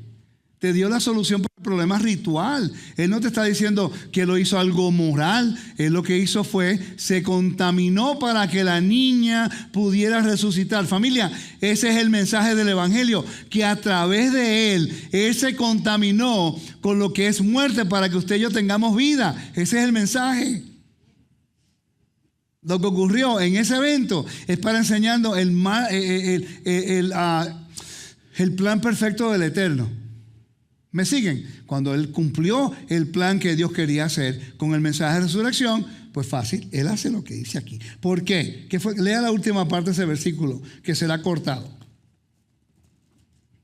El tabernáculo de Adonai contaminó, y aquella persona será cortada de Israel, por cuanto el agua de la purificación no fue rociada sobre él. Inmundo será, y su inmundicia será sobre él. Entonces quiere decir que Yeshua, como guardó la Torá, y como fue perfecto guardando la Torá, Él tenía que guardar este. Eso no le quita que Él fuera el Mesías. Si acaso es uno de los cumplimientos para que entonces Él pueda ser el Mesías. ¿Cuál de ellos? En Hebreos. Exacto, sí, podía. Dice el versículo 14: esta es la ley para cuando alguno muera en la tienda. Cualquiera que entra en la tienda y todo el que esté en ella será inmundo 7 días. Y toda, por cierto, Pablo, en el capítulo, vamos a ir allá. Pablo en el capítulo, el libro de Hechos, yo creo que el capítulo 19. Capítulo 19. Cuando estaba en Éfeso, creo que era, y se cayó un muchacho y murió. Alguien que lo busque. Él estaba en Éfeso. Un segundo. En uno de los discursos, cuando alguien murió, yo creo el capítulo 40, al capítulo 20. No me ayuden, ¿o yo?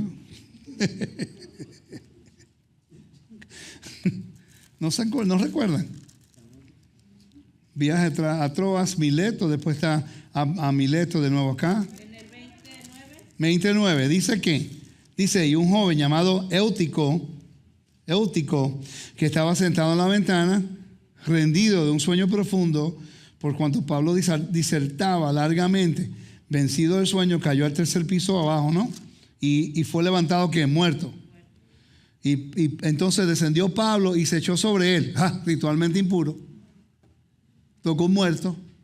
Cuando él va a Israel, cuando él fue a Pentecostés, porque él iba para allá, el versículo 16 lo dice, porque Pablo se había propuesto pasar de largo a Éfeso para no detenerse en Asia, pues se apresuraba para estar en el día de Pentecostés, si le fuera posible, en Jerusalén. Pregunta: ¿podía él ir a Jerusalén sin antes él ser rociado con las aguas de purificación?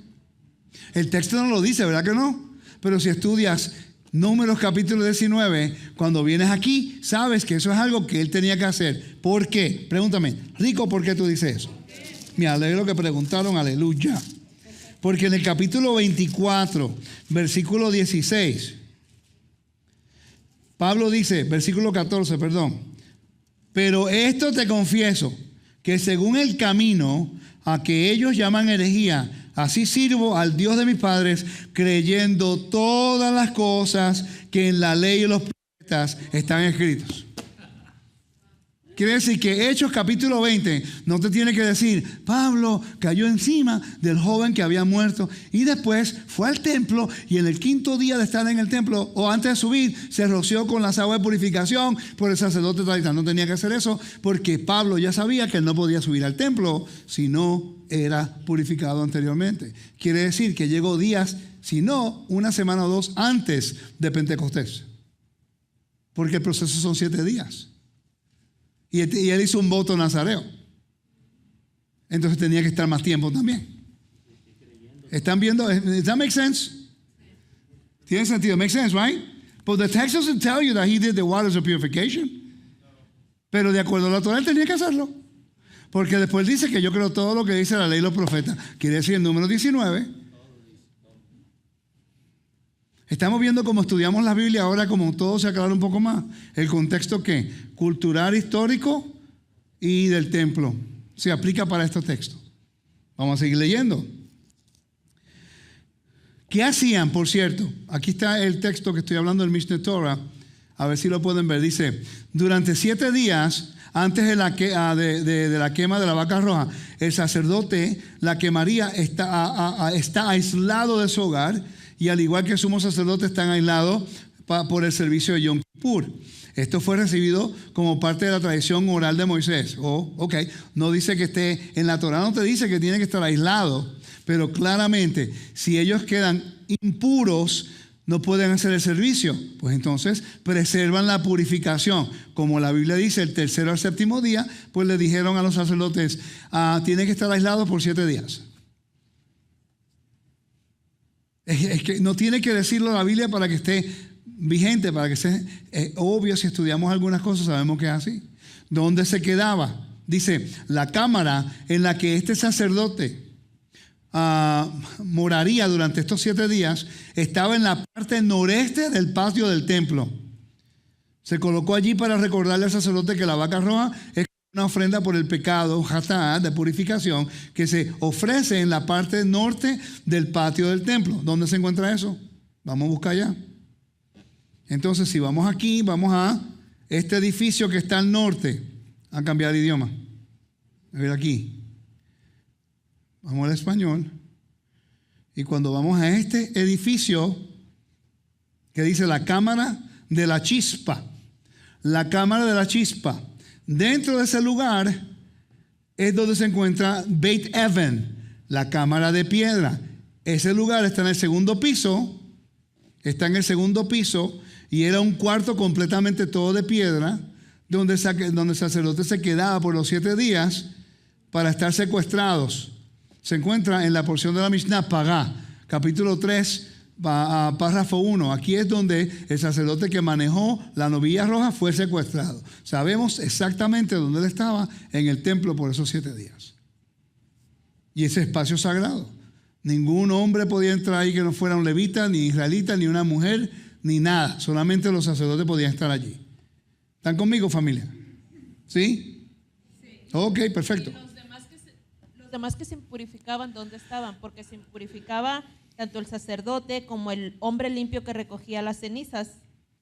También se impurificaba. Y el que Eso eran el que más tenía el nivel más alto de Kedushá era el sacerdote que iba a rociar la sangre. Los demás estaban ya purificados y se purificaban todos los días. Pero el que rociaba la sangre, a ese que tenía que estar secuestrado ese tiempo porque la manipulación de la sangre y tenían miedo que tuviera ninguna conexión con algo muerto. Los otros sacerdotes también estaban purificados, pero el nivel de purificación no era tan alto porque no estaban manejando la sangre. Solamente el que manejaba la sangre iba a ese lugar. Sí. No, iban todos, pero el que manejaba la sangre era el que tenía mayor nivel de purificación y separación. Igual que el sumo sacerdote en el día de expiación. Él tenía otros sacerdotes que le ayudaban en servicio, pero él, como entraba al lugar santísimo, él tenía que separarse porque tenía acceso a ir a lugares que otros no podían ir. ¿Tiene sentido? ¿Están conmigo? Ok. Seguimos leyendo el capítulo 19. Esta es la ley. ¿Qué versículo? 14. Gracias. Esta es la ley para cuando alguno muera en la tienda. Cualquiera que entre en la tienda y todo lo que está en ella será inmundo 7 días. Y toda vasija abierta cuya tapa no esté bien ajustada será inmunda. Y cualquiera que tocare a algún muerto a espadas sobre la faz del campo o a algún cadáver o hueso humano o sepulcro, 7 días será inmundo. Y para el inmundo tomarán de la ceniza de la vaca quemada de la expiación y echarán sobre ella agua corriente en un recipiente. Ok, vamos por allí. ¿Sabían ustedes que hay 6 grados de contaminación en la Biblia? 6 grados de contaminación. En el libro El Templo de Alfred Ehrenstein contiene algo básico. Si queremos aprender esto, entonces tenemos que ir a la Mishnah. Hay diferentes niveles de contaminación, así como hay diferentes niveles de homicidio. Está premeditado, está involuntario. O sea, hay diferentes niveles de intención de homicidio. Okay. Por lo general, los escritores judíos distinguen 6 grados a los que denominan respectivamente según su intensidad. El padre de padres de contaminación es muerte. Tocar algo con muerte.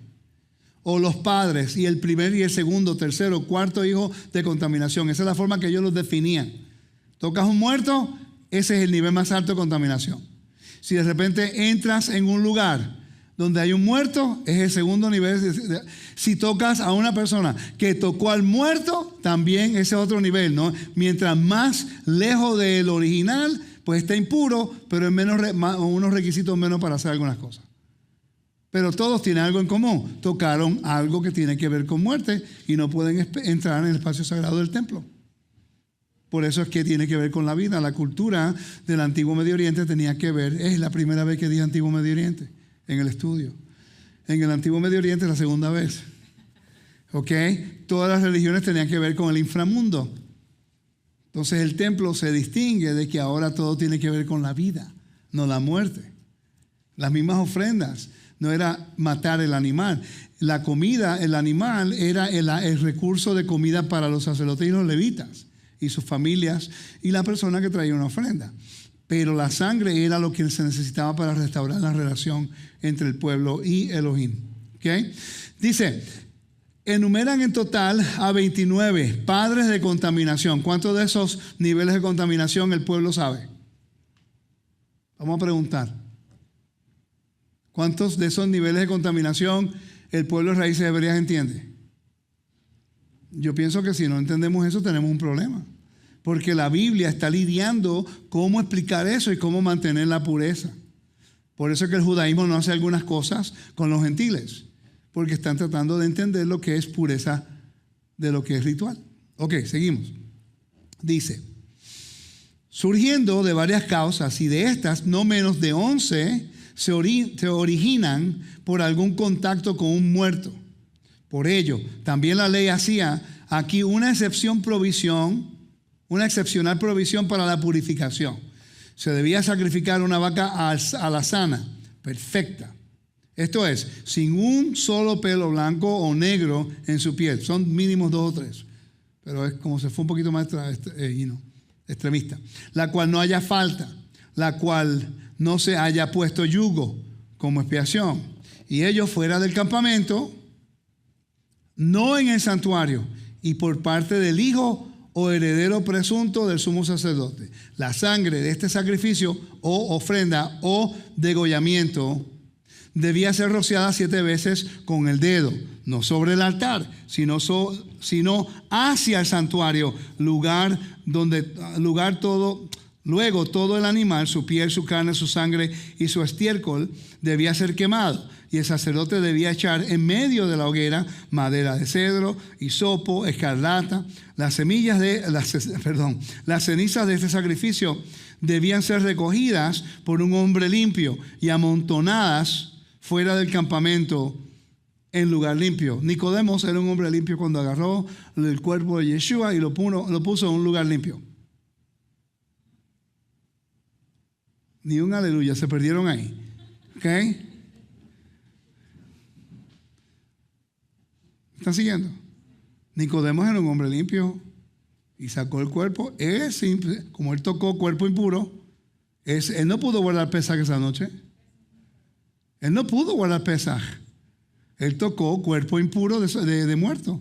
Él tuvo que guardar el segundo Pesaj. La Biblia no dice eso, ¿verdad que no? Pero el mandamiento sí.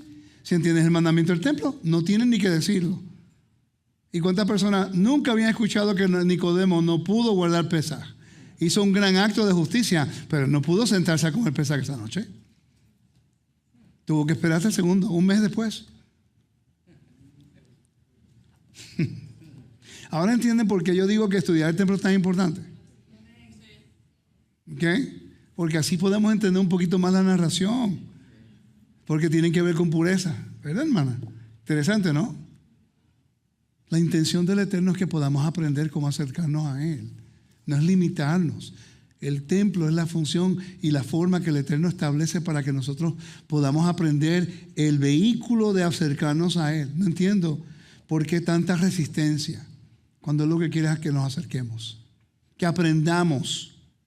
Si el Eterno envía a su Hijo, cuando envía a su Hijo a la tierra y el templo sea reedificado y usted toque a una persona con impureza de muerte, no se atreva a subir al templo. No puede. Va a ser cortado. No, y estamos en el milenio. Va a ser cortado porque es un decreto. Mientras estemos en la tierra es un decreto. Por cierto, un decreto puede ser anulado cuando el decreto deja de ser vigente. Cuando el rey muere. ¿Puede Dios morir? Pero Yeshua murió. Él vive ahora, pero él murió. y estuvo en el sepulcro 3 días. Él murió 3 días. ¿Verdad que lo dice? Y Dios lo resucitó, ¿no? Entonces quiere decir que Dios siempre es el soberano por toda la eternidad. Mientras Él exista y Él viva, todos los decretos están vigentes. Te di, ¿cómo se dice? A great clue para eliminar un argumento. Porque si el Padre muere, no existe nada. ¿Sí o no? Entonces sí, la Torah no está vigente si el Padre muere. Porque Yeshua no vino a abrogar. Yeshua vino a cumplir. Entonces si la muerte de Yeshua elimina la Torah, pues entonces elimina la creación.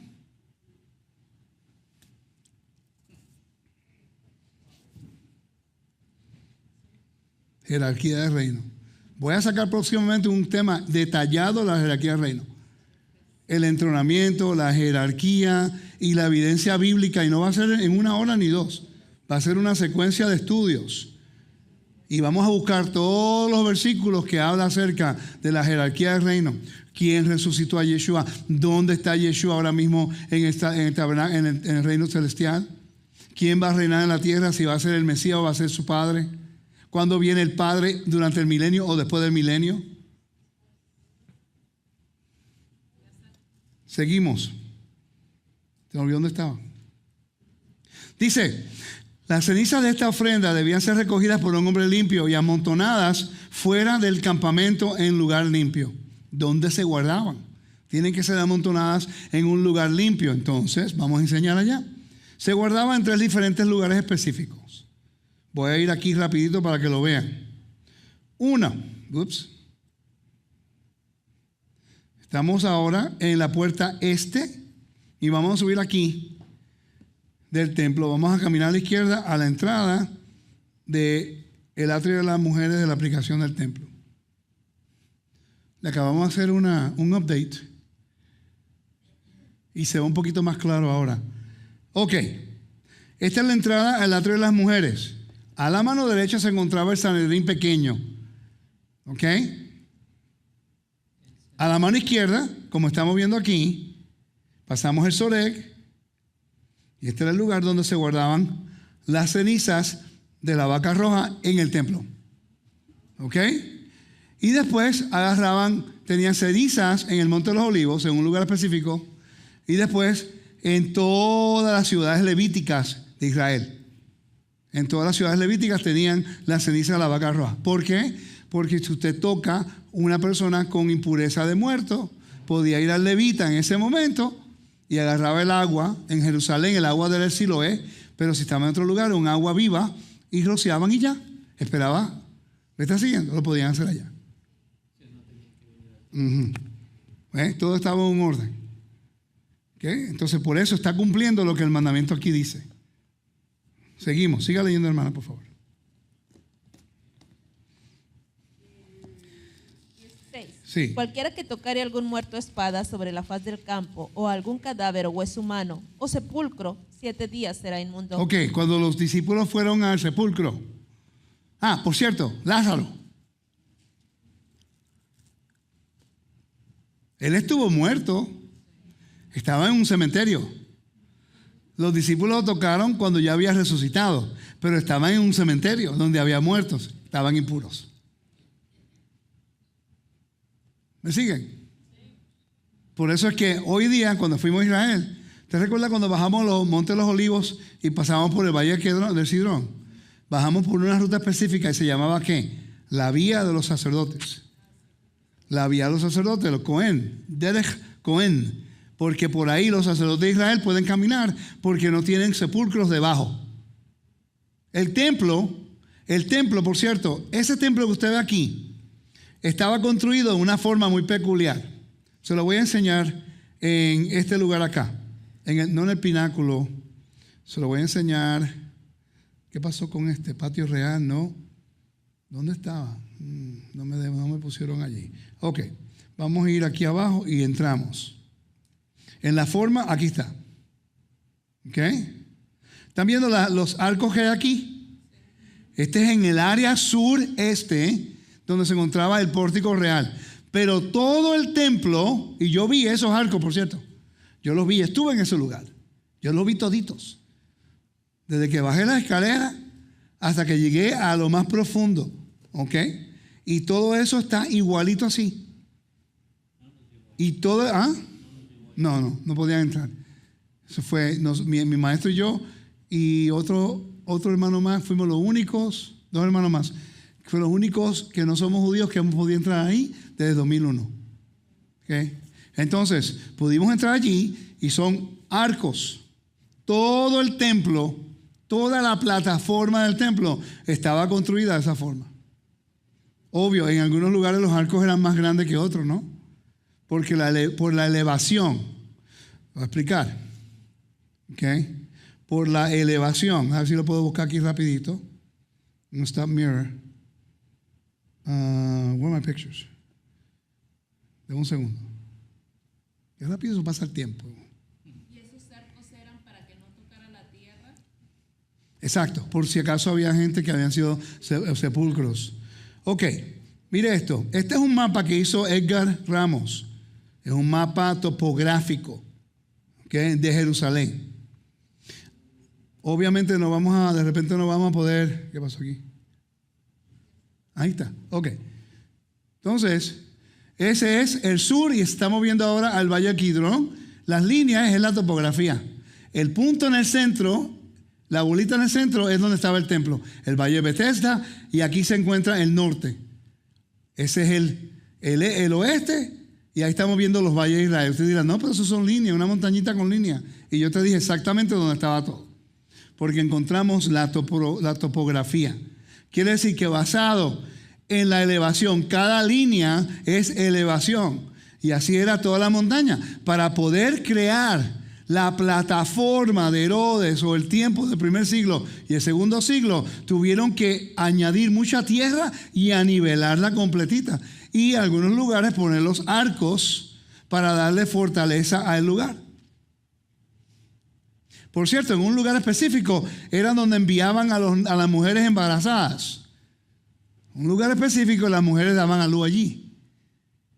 Y daban a luz en ese lugar y criaban a los niños levitas hasta la edad de los 8 años.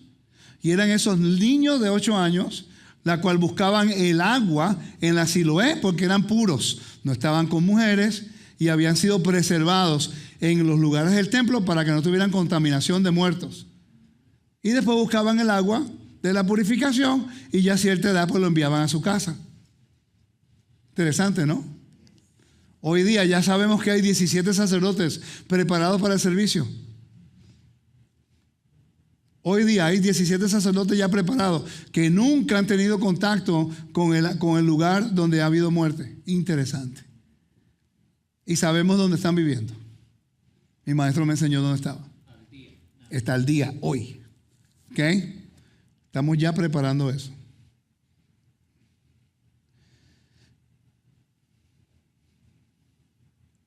Estoy buscando ahora, no lo encuentro. Dame un segundo. Llegaré ahí eventualmente. Si no lo cubro ahora, lo cubro el sábado. Durante 7 días antes de que ya yo leí eso, la cámara también hablé acerca de eso.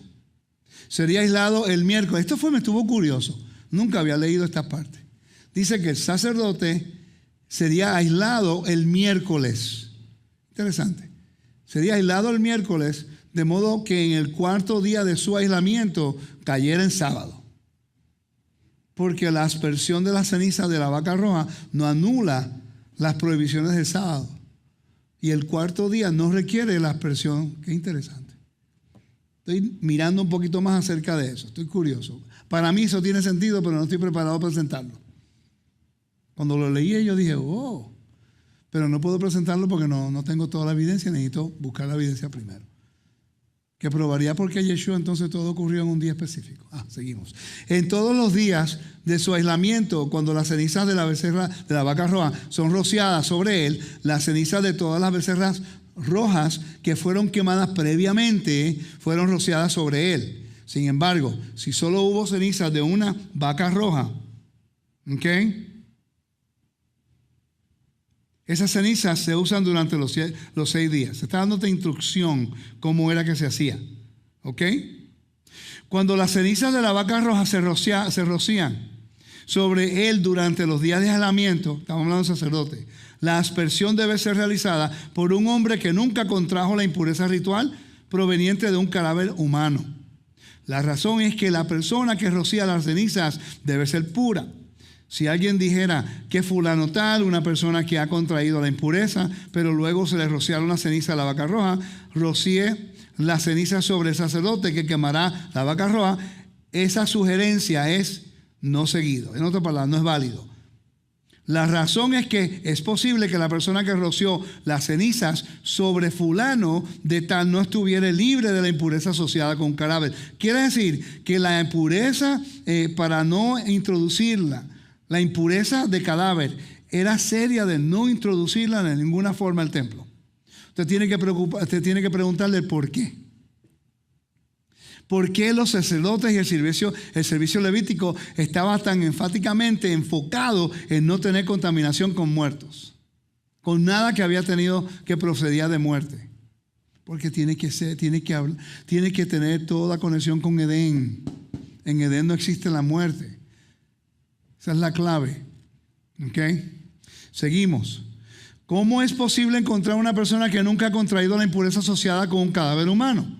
Había patios en Jerusalén construidos sobre losas de piedras y el espacio debajo de ellos era hueco. Se lo acabo de enseñar. Para que no hubiera una tumba en las profundidades de la tierra. Las mujeres embarazadas fueron llevadas allí. Estamos hablando de levitas. No cualquier mujer embarazada, ¿ok? Darían a luz allí y criarían a sus hijos allí. No te está diciendo específicamente dónde, pero la plataforma y el templo era grandísimo. No estaban dentro del templo, en el lugar santo, ni en el lugar santísimo, ni en los edificios alternos, pero había un lugar específico para ellos. Había educación, había escuela para ellos, había todo lo que ellos necesitaban para mantenerse puros.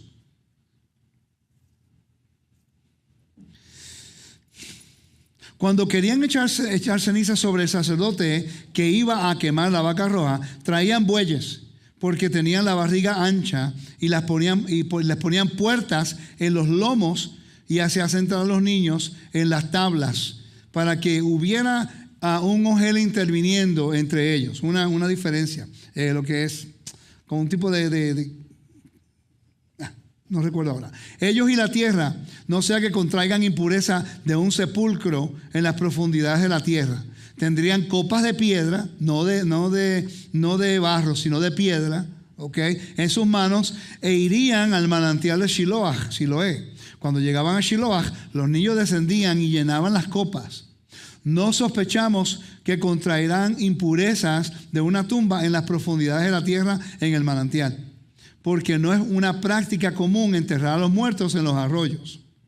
Ascenderían y se sentarían a las puertas y seguirían hacia arriba, en las puertas de la vaca. Seguirían hacia arriba, ¿okay?, llegar al monte del templo. Cuando llegaran al monte del templo, descenderían y marcharían a pie, porque todo el área del monte del templo y sus patios estaba construida sobre una cavidad hueca para que no hubiera una tumba en las profundidades de la tierra. Quiere decir que en el monte del templo no había una forma de contraer impureza de muerto. Todo era la esfera de la vida.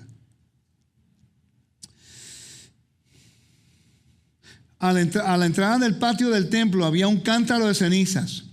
Tomarían las cenizas y las colocarían sobre el agua en las copas y las rociarían sobre el sacerdote que quemaba la vaca. Los niños que llenaran el agua la consagrarán con las cenizas y la rociarán sobre el sacerdote que quema la ternera. Deben sumergirla en un mikve. Si bien son puros con respecto a la impureza asociada a un cadáver humano, es posible que hayan contraído otra forma de impureza. Y hay más información, pero no la vamos a leer, no hay tiempo. Pero ¿están viendo lo complejo que es? Con el propósito de mantener lo que es cualquier cosa conectada con la muerte fuera del ámbito del templo. La pregunta es, ¿por qué el Eterno se enfatiza tanto la pureza de su pueblo de tocar algo con muerte? Esa es la pregunta que deben hacer ustedes. ¿Por qué el Eterno enfatiza tanto que su pueblo se mantenga libre de ninguna conexión con la muerte? Si estudiamos el antiguo mundo y sus culturas y los servicios cananeos, y la Mesopotamia y Egipto, el libro de los muertos. Es interesante. Es para el contraste del templo de Dios con los templos del mundo antiguo. Era de que el templo de Dios solamente se enfoca en la vida, mientras que los templos antiguos eran enfocados en los dioses del inframundo. Y Dios los ha invitado a ustedes a ser partícipes de la esfera de la vida. Lo que tenemos que hacer es abrazar el convenio, caminar en justicia y bondad, traer honor con nuestra conducta, guardando el mandamiento, convirtiéndonos en una nueva creación, porque ya no estamos destinados a la muerte, sino a vida eterna, un regalo del Rey, a cambio de nuestra lealtad y fidelidad al mandamiento. No cambiar el mandamiento, no establecer nuestros reinos y no establecer nuestra voluntad sobre el Creador. Y haciendo eso, nos mantenemos fuera del caos que la gente crea dentro del reino. Está el caos de la muerte, pero también está el caos de los que están en los mandamientos y no quieren obedecer o lo cambian. Y ahí entra un caos dentro de la comunidad. Afecta a todos. Y no progresan nunca. Cuando usted lo ve, lo más difícil es esperar que el Eterno traiga juicio. Por eso está esa oración. Hay una oración que la puse hoy en Facebook. A ver si la encuentro. Esta oración es parte de la unidad. Y es interesante porque cuando lo leemos y lo entendemos, nos damos cuenta de la importancia de lo mucho que tenemos que aprender. Y fíjate, lo estoy buscando aquí y me está saliendo a mí mismo. Yo no quiero verme yo. Y I don't know how to get out. How do I get out of this thing? Tito. ¿Cómo le hago? Ok. No lo encuentro ahora. I don't know how to get out of this thing now. A ver si salgo. Ya va. Vamos a entrar de nuevo. Quiero buscar esa oración. Ok. Cuando entré hoy, estaba leyendo lo de la mida y dice de esta forma: Dios mío, guarda mi lengua del mal y mis labios de hablar engañosamente. Que mi alma calle ante los que me maldicen. Sea mi alma como polvo para todos. Abre mi corazón a tu Torá y iré en pos de tus mandamientos. En cuanto a todos los que traman el mal contra mí, apresúrense a anular su consejo y frustrar su designio. Que sean como paja delante del viento. Que el ángel del Eterno los expulse, para que tus amados sean librados. Ayuda con tu diestra y respóndeme. Hazlo por amor a tu nombre. Hazlo por amor a tu diestra. Hazlo por amor de tu Torá. Hazlo por causa de tu santidad. Que las palabras de mi boca y la meditación de mi corazón sean aceptables ante ti, mi Señor, mi fortaleza y mi Redentor. Eso es lo más difícil que nosotros podemos hacer. Ese es mi reto constante. Pero tenemos que creer que el Todopoderoso en su tiempo debido, Él va a traer juicio justo y va a traer juicio a arreglar su reino. ¿En qué lado va a estar usted? ¿Respetando las cosas santas o profanando las cosas santas? Tito. El micrófono, pa. Rapidito. Come to the mic, buddy. Que una persona pregunta que cómo los hijos de Aarón fueron dados por muertos en el templo, sin el templo no podían. Repite eso nuevo. ¿Cómo los hijos de Aarón qué?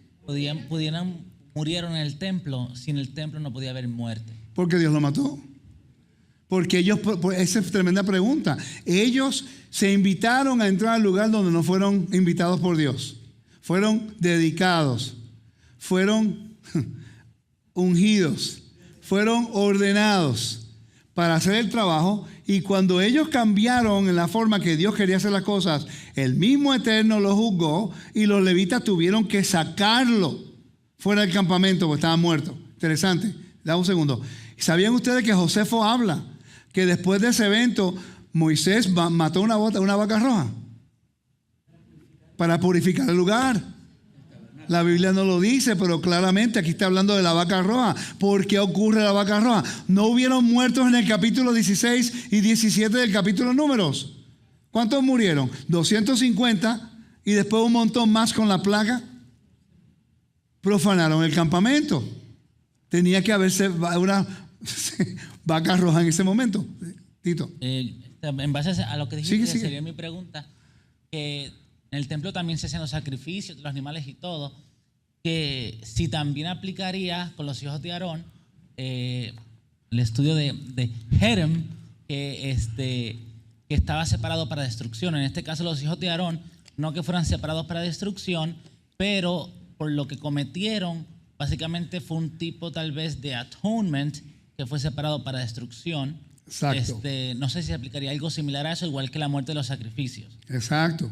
Porque ellos fueron dedicados para el servicio, pero usurparon la autoridad que Dios le había dado a su padre. Buena pregunta, Tito. Ellos habían usurpado, entrando al lugar donde Dios no lo había invitado, que él le dijo al sumo sacerdote que podía entrar.